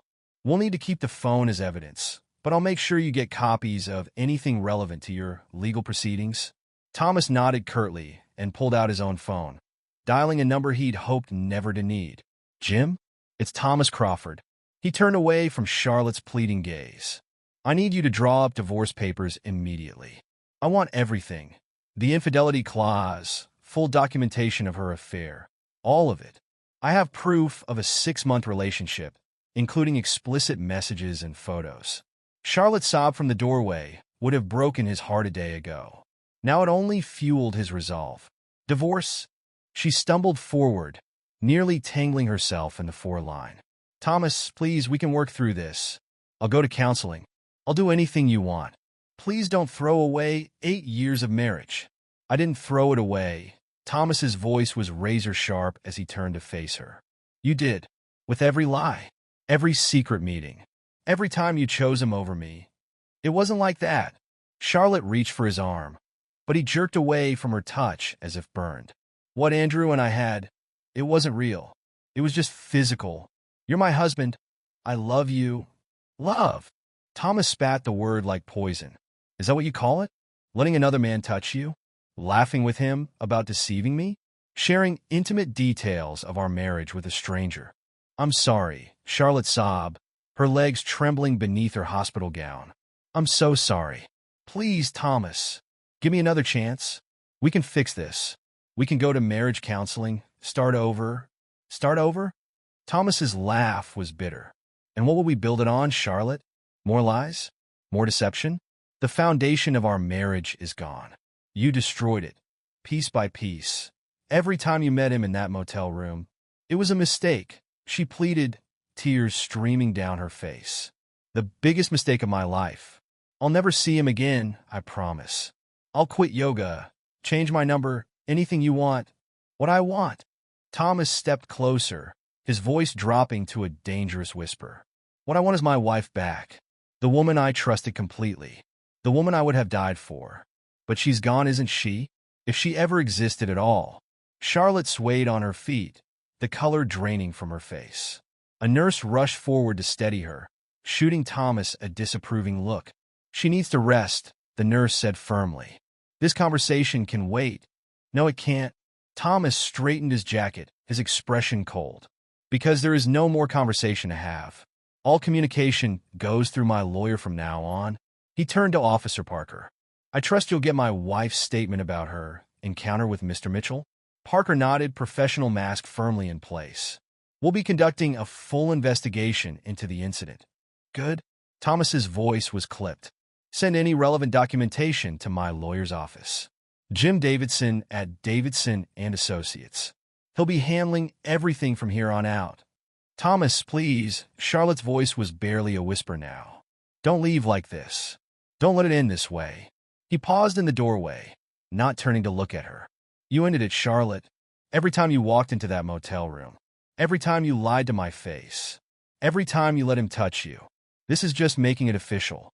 The sound of her collapsed behind him, the nurses rushing to help, the monitors beeping in alarm. None of it made him turn back. The woman he'd loved was already gone, replaced by a stranger who had betrayed him in the worst possible way. There would be no forgiveness, no reconciliation, no second chances. That as he stepped into the elevator, Charlotte's broken sobs echoed down the hallway. He let the doors close between them, as final as the death of their marriage. In the polished metal of the elevator walls, his reflection stared back at him, a man forever changed by betrayal, His trust shattered beyond repair. Morning sunlight streamed through the floor-to-ceiling windows of Davidson and Associates, casting long shadows across the mahogany conference table where Thomas sat reviewing the final divorce settlement.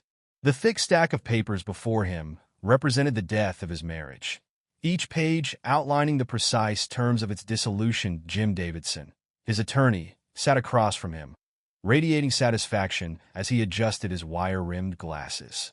The morning light caught the silver in his temples, highlighting the experience etched in the lines around his eyes. He'd earned every one of those lines fighting battles like this. "I have to admit, Thomas," Jim began, his tone carrying a note of professional pride, "this is one of the cleanest victories I've seen in 20 years of divorce law. The infidelity clause in your prenup was ironclad, and the evidence we gathered was overwhelming."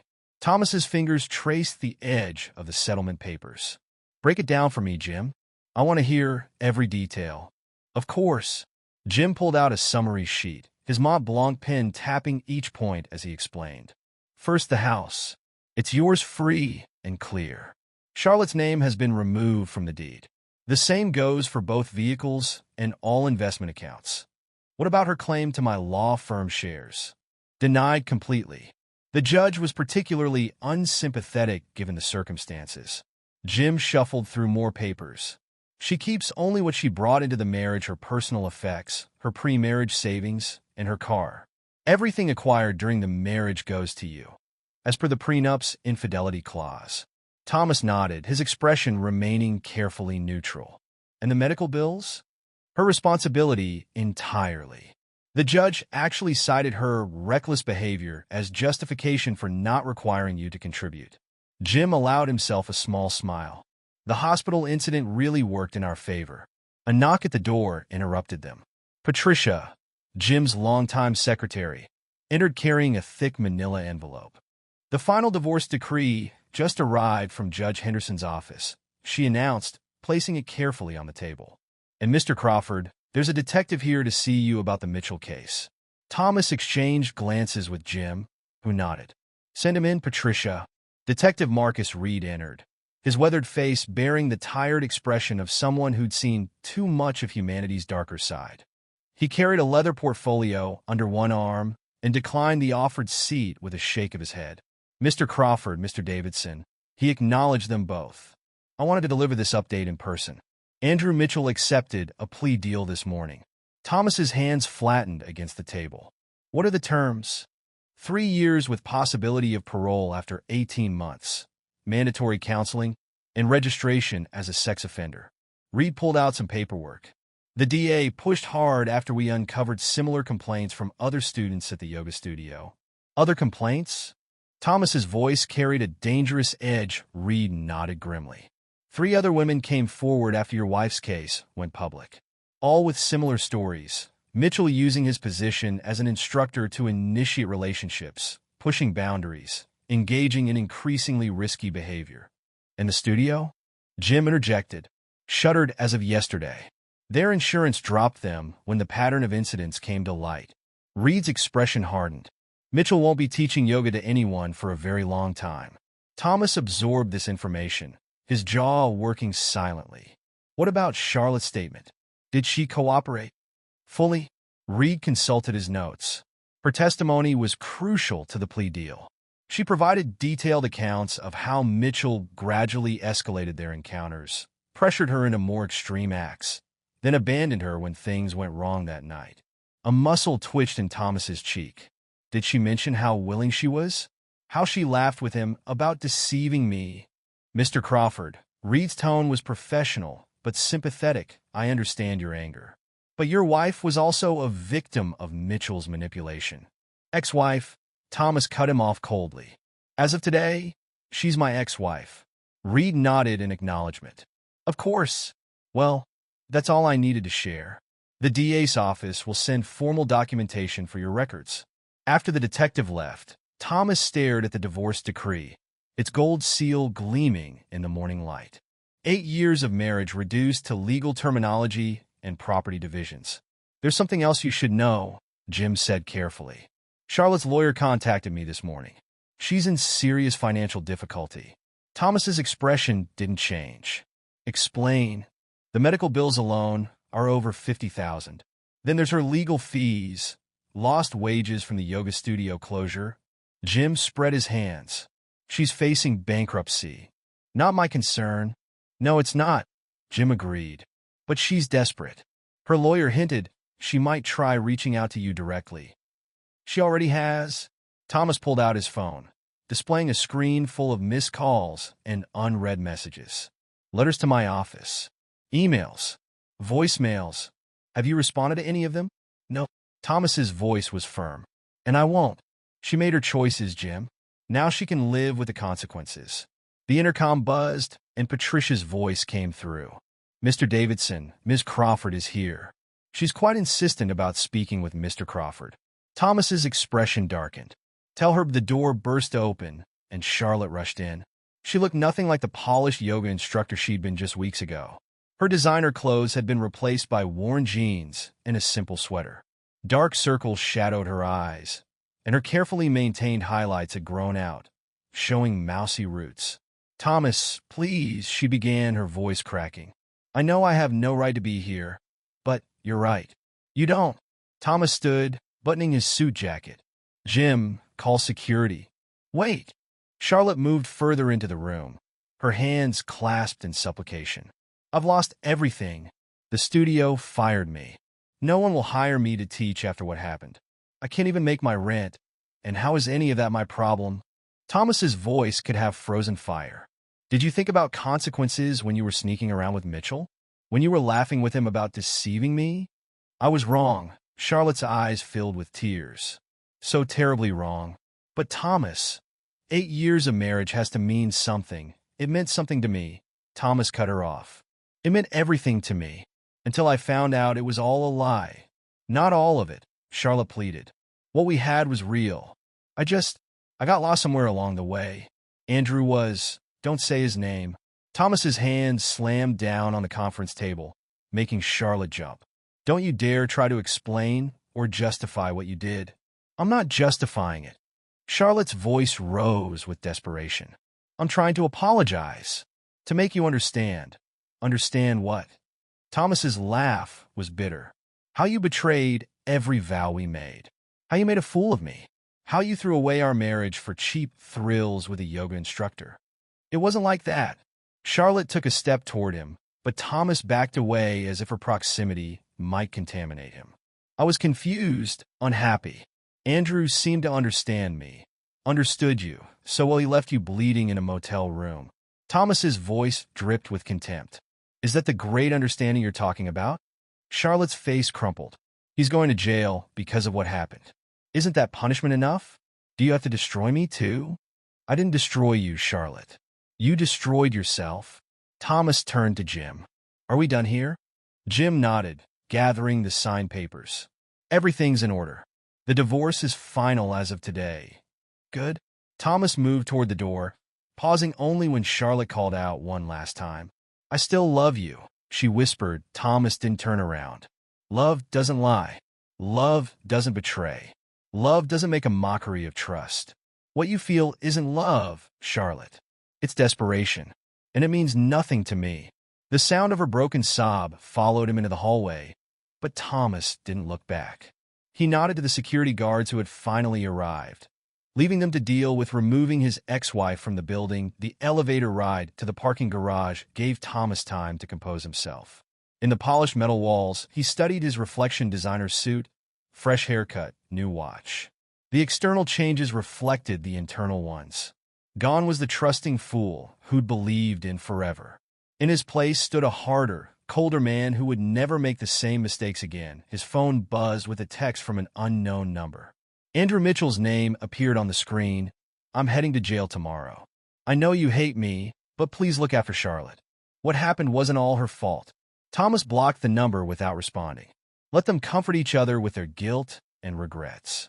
He was done with both of them. The drive home took him past the yoga studio where it had all started. The windows were dark now, a for lease sign hanging prominently in the front. Another casualty of choices and consequences, his new apartment building rose ahead, all glass and steel and modernity. No memories haunted these halls. No ghosts of betrayal lurked in the corners.